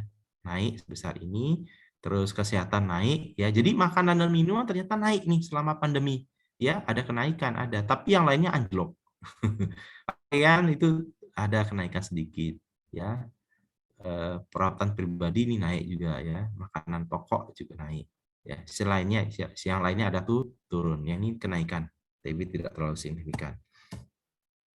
Ya, jadi itu inflasi. Nah, terus berikutnya ada investasi ya. Kalau di Solo, investasi yang terbesar itu di Solo tahun 2020 itu mengalami kenaikan, justru kenaikan besar. Ya, investasi yang di Solo itu khas ya, ciri khasnya adalah infrastruktur kebanyakan ya. Jadi tahun 2020 ketika ada krisis itu pemerintah pusat itu menggelontorkan dana pembangunan. Ya, supaya apa? Supaya menyerap tenaga kerja. Ya, di Solo dibangun jembatan-jembatan. Itu kan di tahun 2020 ya. Ini kemarin tuh di Jalan Juanda itu juga lagi dibongkar jembatannya. Terus jalan di depan Sekarpace itu juga dibongkar, dibangun lagi, dikeraskan. Jadi itu semua belanja pemerintah. Supaya apa? Supaya untuk menyerap tenaga kerja yang menganggur. Jadi sebenarnya investasi ini pemerintah ini adalah campur tangan pemerintah investasi. Investasi untuk menyerap tenaga kerja. Dia melakukan investasi pembangunan ya di beberapa, bukan hanya Kota Solo ya, beberapa daerah juga begitu. Terjadi investasi, tapi investasinya dari pemerintah, bukan investasi dari perusahaan. Itu yang disayangkan. Kalau investasi di perusahaan mungkin bagus ya, karena berarti ekonominya bergerak. Tapi kalau investasi yang banyak dari pemerintah, berarti ada penggeraknya dari pemerintah, berarti ada motivasi untuk menyerap tenaga kerja supaya mereka mendapatkan pendapatan. Begitu. Jadi ini gambaran nyata dari ekonomi di suatu daerah ketika mengalami krisis.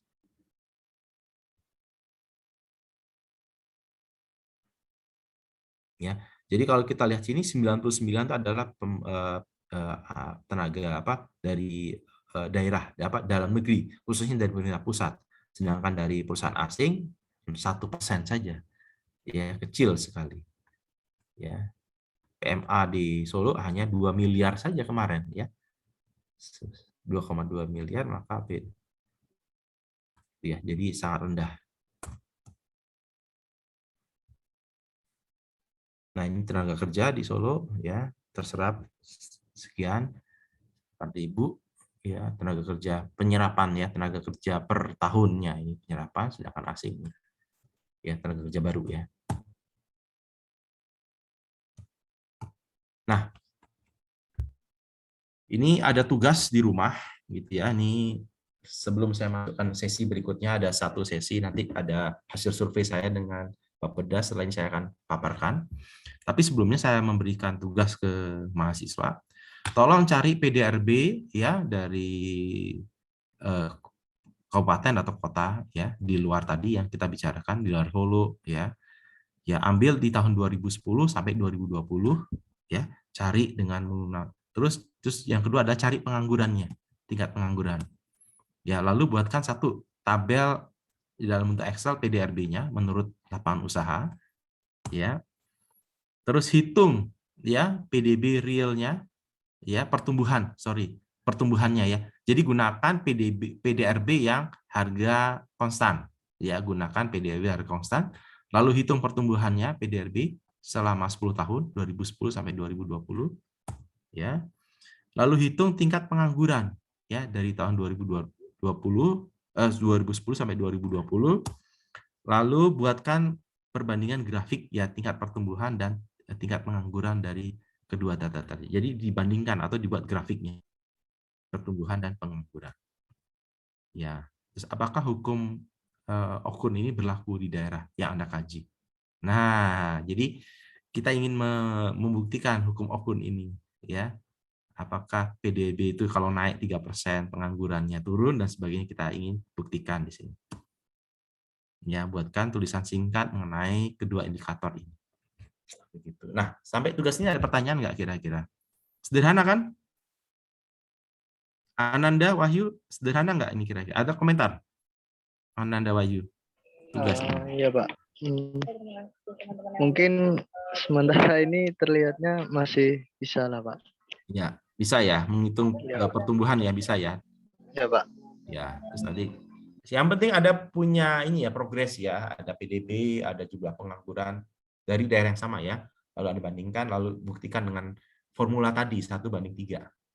Ya, jadi Anda sudah dilatih untuk membuat tulisan kritis dengan data-data real di BPS. Tidak perlu kemana-mana, Anda buka saja browsing ya di BPS, misalnya BPS Jawa Tengah, BPS Semarang, ya BPS macam-macam di daerah Anda, ya. Tolong Anda explore data-data tersebut dan buat sebuah laporan. Ya. Sampai sini ada pertanyaan?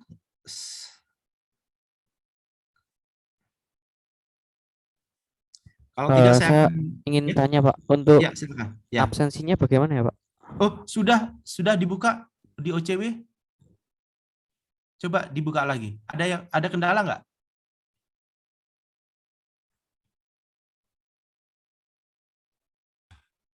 Oh, Ada. Kelas B belum ada, Pak. Tugas B belum ada? OCW? Iya, di kelas B belum ada, Pak. Oh ya. Belum ada Pak. A sudah ada? Oh, sebentar. Kalau gitu saya ulang. Kelas A sudah ya? Kelas C? Oke. Saya coba. Kelas B yang belum ya. Coba saya masuk lagi. Kelas B. Oh iya, mohon maaf, kelas B malah belum. Terima kasih koreksinya.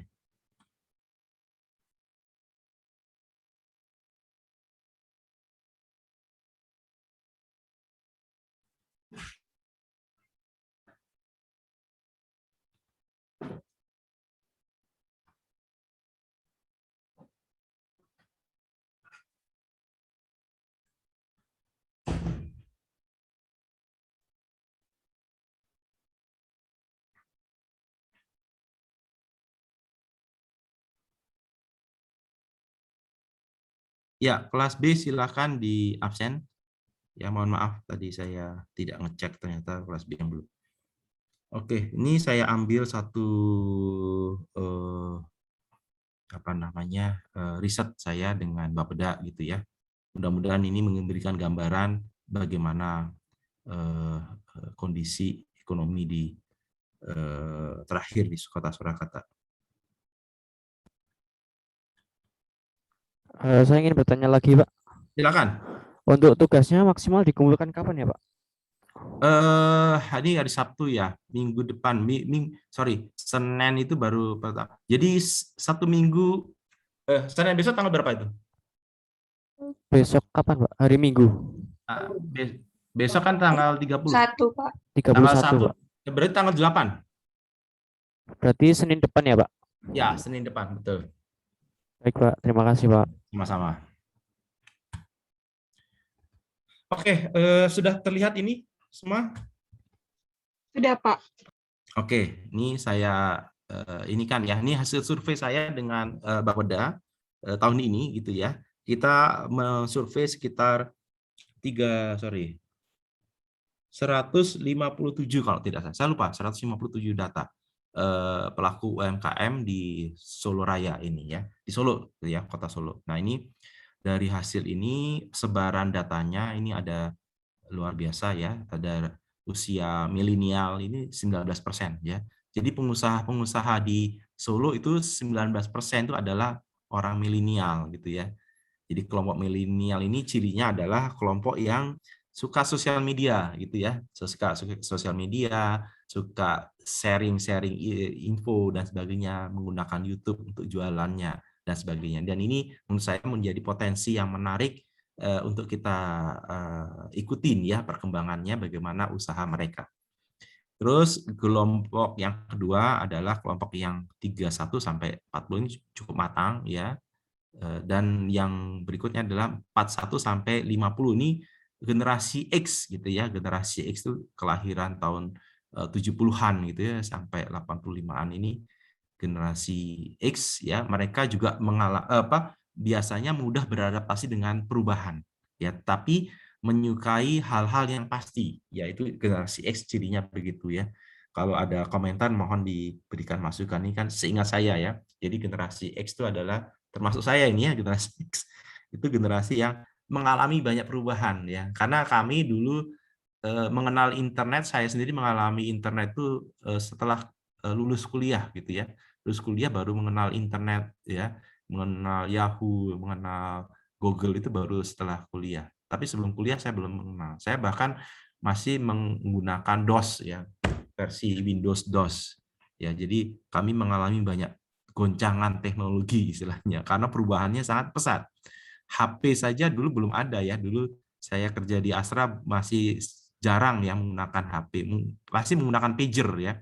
Menggunakan pager kalau berita-berita dari kantor menggunakan pager ya dan sebagainya, kalau ada rapat dan sebagainya menggunakan pager. Tapi sekarang sudah menggunakan Android. Nah, jadi kelompok X ini bisa mengalami perubahan tapi biasanya lebih mengarah pada hal-hal yang target dan sasarannya harus jelas. Sedangkan yang milenial ini luar biasa ya, berbeda balik dari kita. Ini sejak lahir mungkin sudah mengenal gitu ya internet dan sebagainya, bahkan sosial media itu menjadi makanan sehari-hari ya. Beda dengan kelompok X. Ya. Ya, hal positif adalah ini tumbuh berkembang sekitar ini ya. Sedangkan pendidikan kalau di Kota Solo ini kebanyakan pendidikan adalah usia S1 justru ya, kita survei ya. Justru S1 banyak ya. Pendidikan S1, sedangkan yang kedua adalah yang pertama adalah SMA ya, 42%. Ini ada 91 ini ada 91 pengusaha ya, atau 42% dari total survei. Sedangkan yang S1 itu ada 77 pengusaha yang kita survei, atau sebanyak 36% dari total. Jadi SMA dan S1 itu adalah dominan ya yang menjadi pengusaha. Tetapi menurut teori pendidikan itu tidak berpengaruh terhadap kesuksesan dari bisnis, tidak ada pengaruhnya. Jadi walaupun S2, S3 itu tidak ada pengaruhnya dengan bisnis. Tetapi dengan pendidikan biasanya kerangka logiknya biasanya dibangun. Ya, dengan pendidikan tinggi S1, S2 itu biasanya logik berpikirnya atau berpikir secara hati-hati itu semakin kuat ya. Omset penjualan itu kebanyakan di bawah 300 juta atau industri kecil kebanyakan atau UMKM kecil di Solo. Ya. Terus legalitas kebanyakan hampir 76% belum melakukan legalitas ya, jadi belum punya usaha, belum punya legalitas usaha ya, hanya sebagian kecil ya, yaitu 24% ya, 24% atau hanya 51 dari ini berapa ya datanya, 200 lebih ya, 200 berapa data, saya lupa datanya. Nah ini profilnya ya, sebagian kalau kita tanya ya, itu sebagian besar memang industri, karena Kota Solo itu sudah ditetapkan sebagai kota bisnis dengan dasar-dasar budaya ya, dengan dasar-dasar budaya. Jadi pengembangan industrinya dengan dasar-dasar budaya. Artinya kalau mengembangkan usaha, kalau bisa ada sentuhan budayanya, seperti industri batik ya, industri kerajinan, itu mengandung budaya Jawa khususnya. Tapi ternyata dari survei itu hampir 65% itu tidak mengandung unsur budaya. Sedangkan ada unsur budaya seperti desain grafis, batik, lukis, ya anyaman, makanan tradisional, ya cerita rakyat, itu hanya sekitar selebihnya, ya sekitar 34% itu mengandung budaya. Jadi masih harapan dari pemerintah Solo itu untuk mengangkat industri-industri yang berbasiskan budaya itu belum sampai 50% totalnya.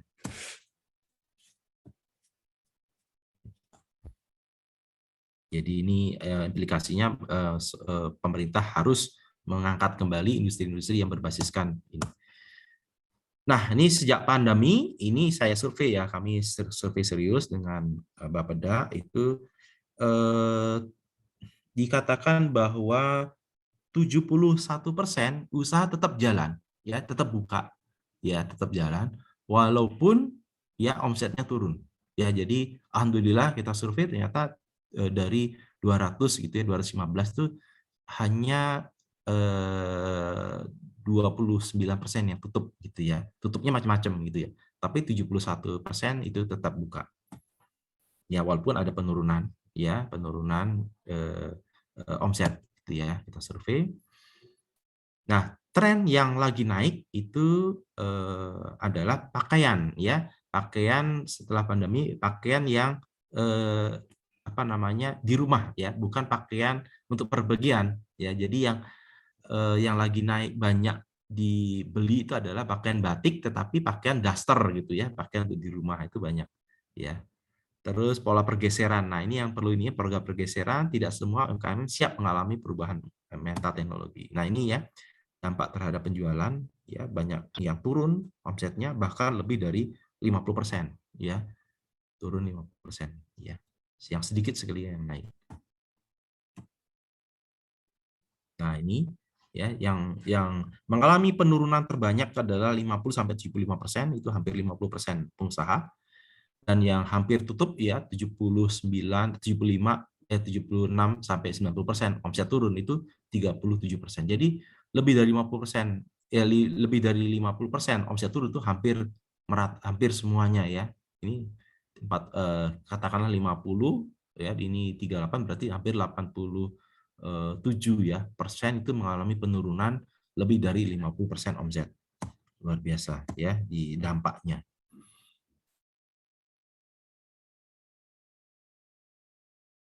Industri pembuatan yang walaupun terkena dampak, ternyata ada beberapa yang mengalami pertumbuhan positif.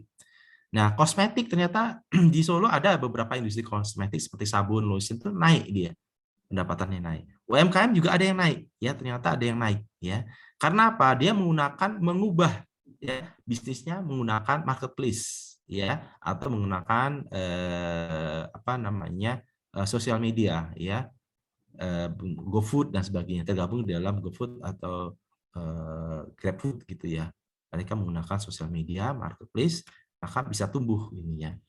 Industri batik biasanya adalah khususnya yang melayani pakaian sehari-hari seperti daster, sendal, rumahan dan sebagainya.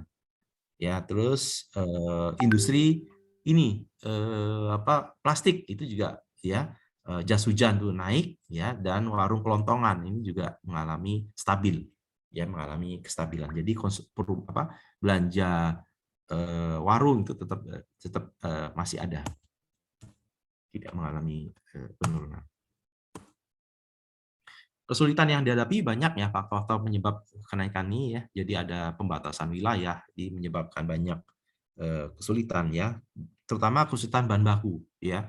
Ya, untuk produksi kebanyakan karena ada pembatasan wilayah antar wilayah maka terhambat ini ya bahan baku. Jadi kemarin saya tanya ke pengusaha, sebenarnya ada order dari online tetapi karena spare part-nya atau bahan baku yang khusus ini ya, karena mereka sekarang beralih ya dari industri make to stock ya, biasanya mereka nyetok barang, tapi sekarang tidak berani nyetok barang. Mereka make to order. Ya, nah kalau make to order biasanya custom yang muncul. Jadi produk custom, mereka menerima order dari konsumen, tapi desain dan bahannya itu yang menentukan adalah customer. Nah kesulitannya adalah tidak semua bahan-bahan sekarang tersedia di pasaran karena sebagian tutup pasar itu ya, atau terhambat distribusinya, sehingga banyak peluang-peluang order itu tidak bisa termanfaatkan karena memang ketersediaan bahan baku di pasar itu lebih rendah dibandingkan ketika tidak terjadi COVID. Jadi COVID itu mengubah semuanya, gitu ya, baik mengubah cara belanjanya, cara jualannya, maupun ketersediaan bahan baku, gitu ya, bahan baku sulit, ya, terbatas akses ya bahan berkualitas, ya, itu sulit sekali. Nah, ini sudah ini. Terus monitoring pakaian fashion ini juga kita kaji fashion ya, sementara fashion ini banyak yang tutup gitu ya. Masih berjalan itu hanya 22%, yang lainnya sudah tutup ya fashion. Ya, bahkan ada 33 pelaku usaha di batik ya, fashion itu mencoba beralih ya konvensional ke e-commerce. Ya, mereka kedorong ini ya menggunakan e-commerce. Jadi menurut saya ada yang telat, tapi mereka sudah mulai merintis ya.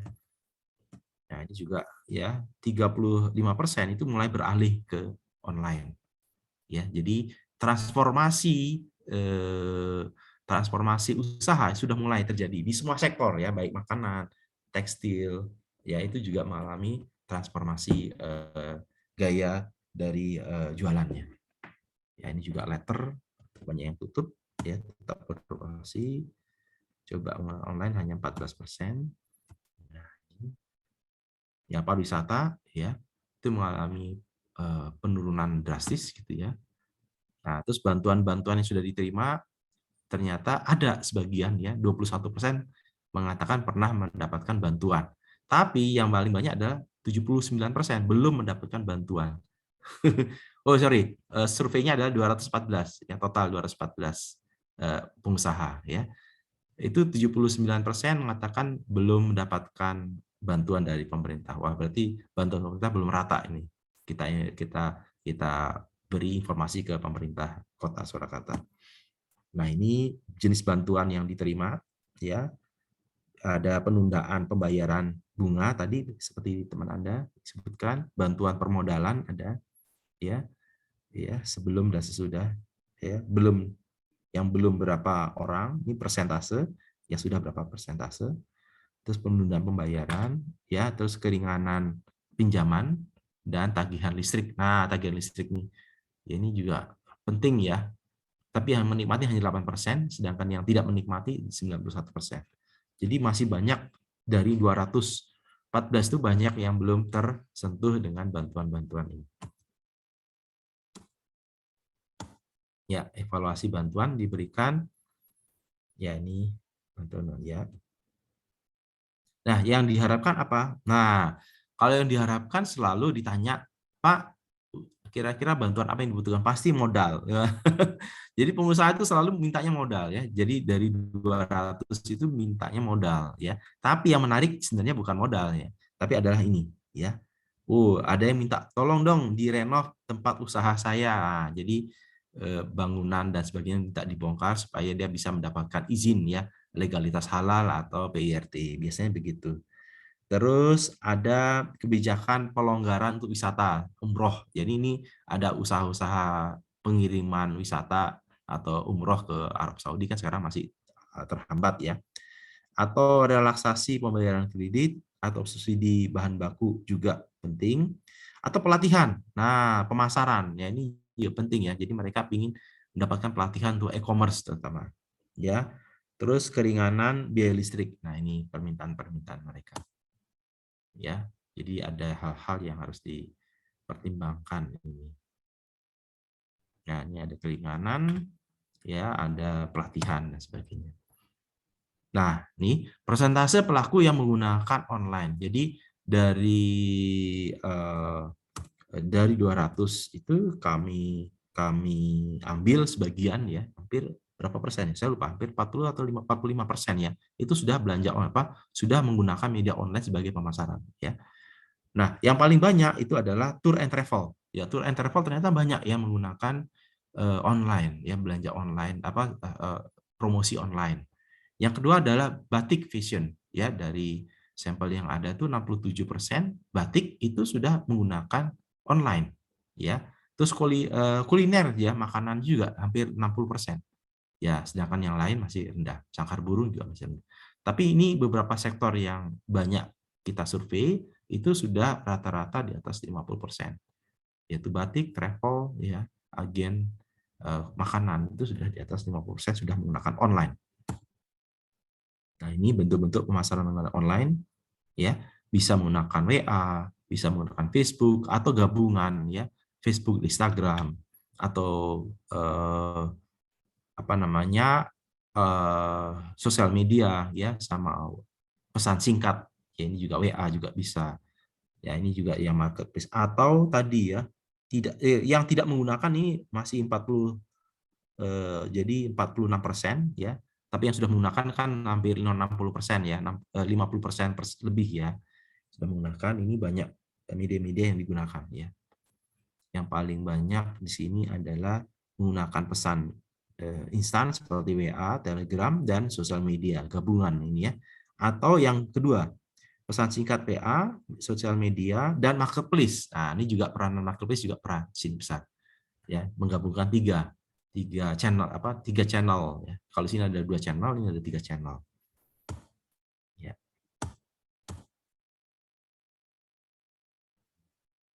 Ini menggunakan. Nah, kita tanya ini ya dari 200 berarti sekitar 100 sekian ya, 100 lebih ya, 120-an itu yang sudah menggunakan online. Nah, kita tanya ini, apakah mengalami tetap? Ternyata tidak ya, 59% tetap pertumbuhannya, tidak ada kenaikan.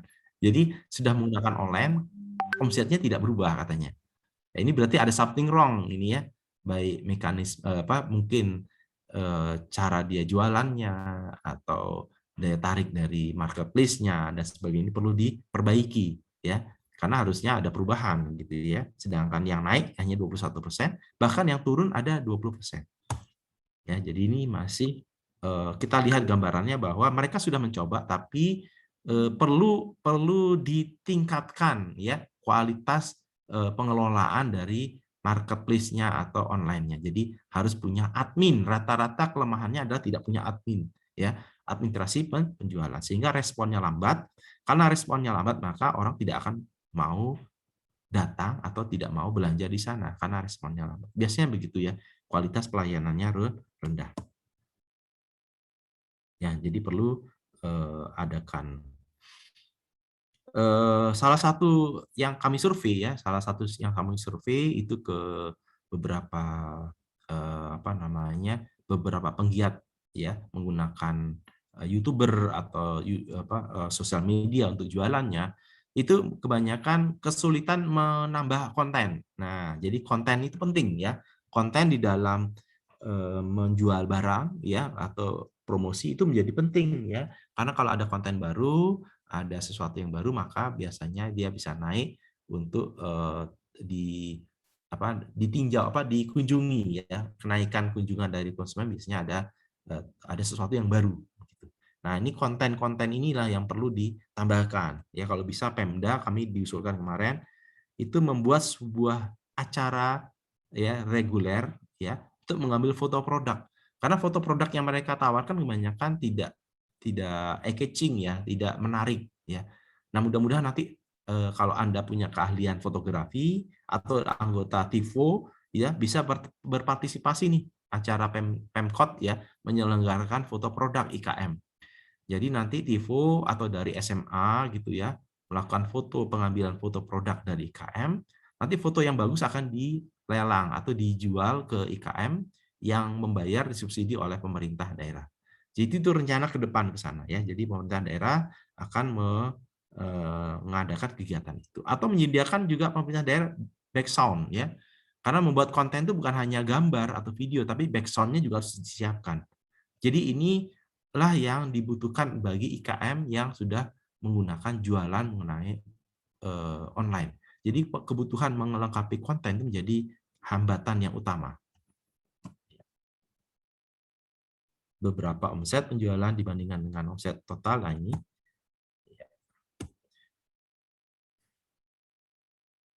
Nah ini beberapa. Mohon maaf Pak. Ya, ya. Ini untuk jamnya sudah habis ya Pak? Sudah habis ya? Oke, terima kasih. Materinya masih banyak tapi nggak apa-apa. Ini saya hentikan saja. Iya Pak. Oke, sebelumnya nggak apa-apa.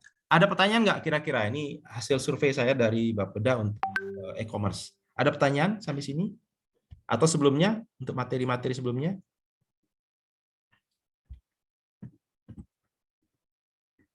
Ya, kalau tidak ada berarti sudah kelar ya materi yang kedua ini. Mohon maaf, sebenarnya materi yang kedua ini gabungan dari materi pertama ya. Kalau bisa ternyata waktunya kita kemarin habis. Bisa dinyalakan videonya sehingga saya bisa mengambil gambar.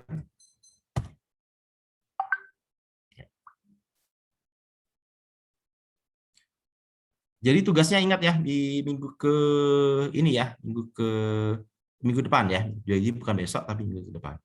Kalau bisa sudah terkumpul, kalau bisa dikumpulkan dalam ini ya satu folder saja gitu ya, diinisiasi oleh kepala kelas. Bu Reni, gimana kabarnya Bu Reni? Alhamdulillah mengikuti ini perkuliahan Pak Danu yang sangat menarik. Bu Reni komentar mengenai ini e-commerce gimana Bu Reni ini? E-commerce ya memang ya. Saat ini memang kendalanya benar tuh Pak Danu di apa namanya kita harus sangat familiar dengan e-commerce karena kalau enggak akan ketinggalan ya. Gitu sih Pak, kira-kira problematikanya itu sangat dihadapi dan sangat terasa diinikan oleh petani-petani karena saya banyak berhubungan dengan petani ya. Jadi mereka tuh yang nggak kenal e-commerce, waduh harga dia nggak bisa jual gitu, tidak bisa jual dengan harga yang biasanya dipermainkan oleh para tengkulak-tengkulak gitu. Jadi e-commerce ini memang harus kita kuasai lah gitu. Cuma kan yang menguasai e-commerce kan biasanya anak-anak milenial ya, sedangkan petaninya itu generasi X itu. Jadi ada dua generasi yang berbeda. Cara menjembatannya gimana Bu Reni? Enggak Pak, petani-petani sekarang itu juga memang kaum milenial yang banyak Pak. Gitu. Oh, petani jadi kaum milenial ya? sudah mulai ke sana ya betul. Luar biasa. Jadi ini ya multi job mungkin ya. Jadi YouTuber juga, jadi petani ya, juga betul, gitu ya. Betul Pak. Multi talenta. Jadi luar biasa lah, luar biasa sebetulnya. Ya, ini calon-calonnya juga nih kayaknya. Ya memang ciri milenial gitu ya, dia tidak suka dengan pekerjaan yang terkukung gitu ya. Dia kelihatannya bebas, begitu. Ya, dia tidak tinggi bebas tapi pendapatan tetap oke gitu ya. Itu pendapatannya luar biasa Pak, biasanya kayak gitu. Tidak terduganya banyak. Oke, terima kasih. Saya tutup. Assalamualaikum warahmatullahi wabarakatuh. Waalaikumsalam warahmatullahi wabarakatuh. Terima kasih. Terima kasih Pak. Terima kasih Pak. Terima kasih Pak. Terima kasih banyak Pak.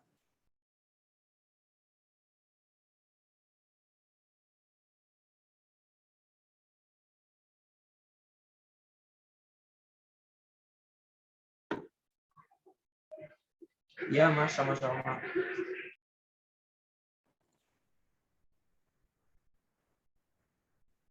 Halo guys. Kok ngomong? Live Mas, live. Leh metode apa tak iki. So, Waduh. Berat, berat.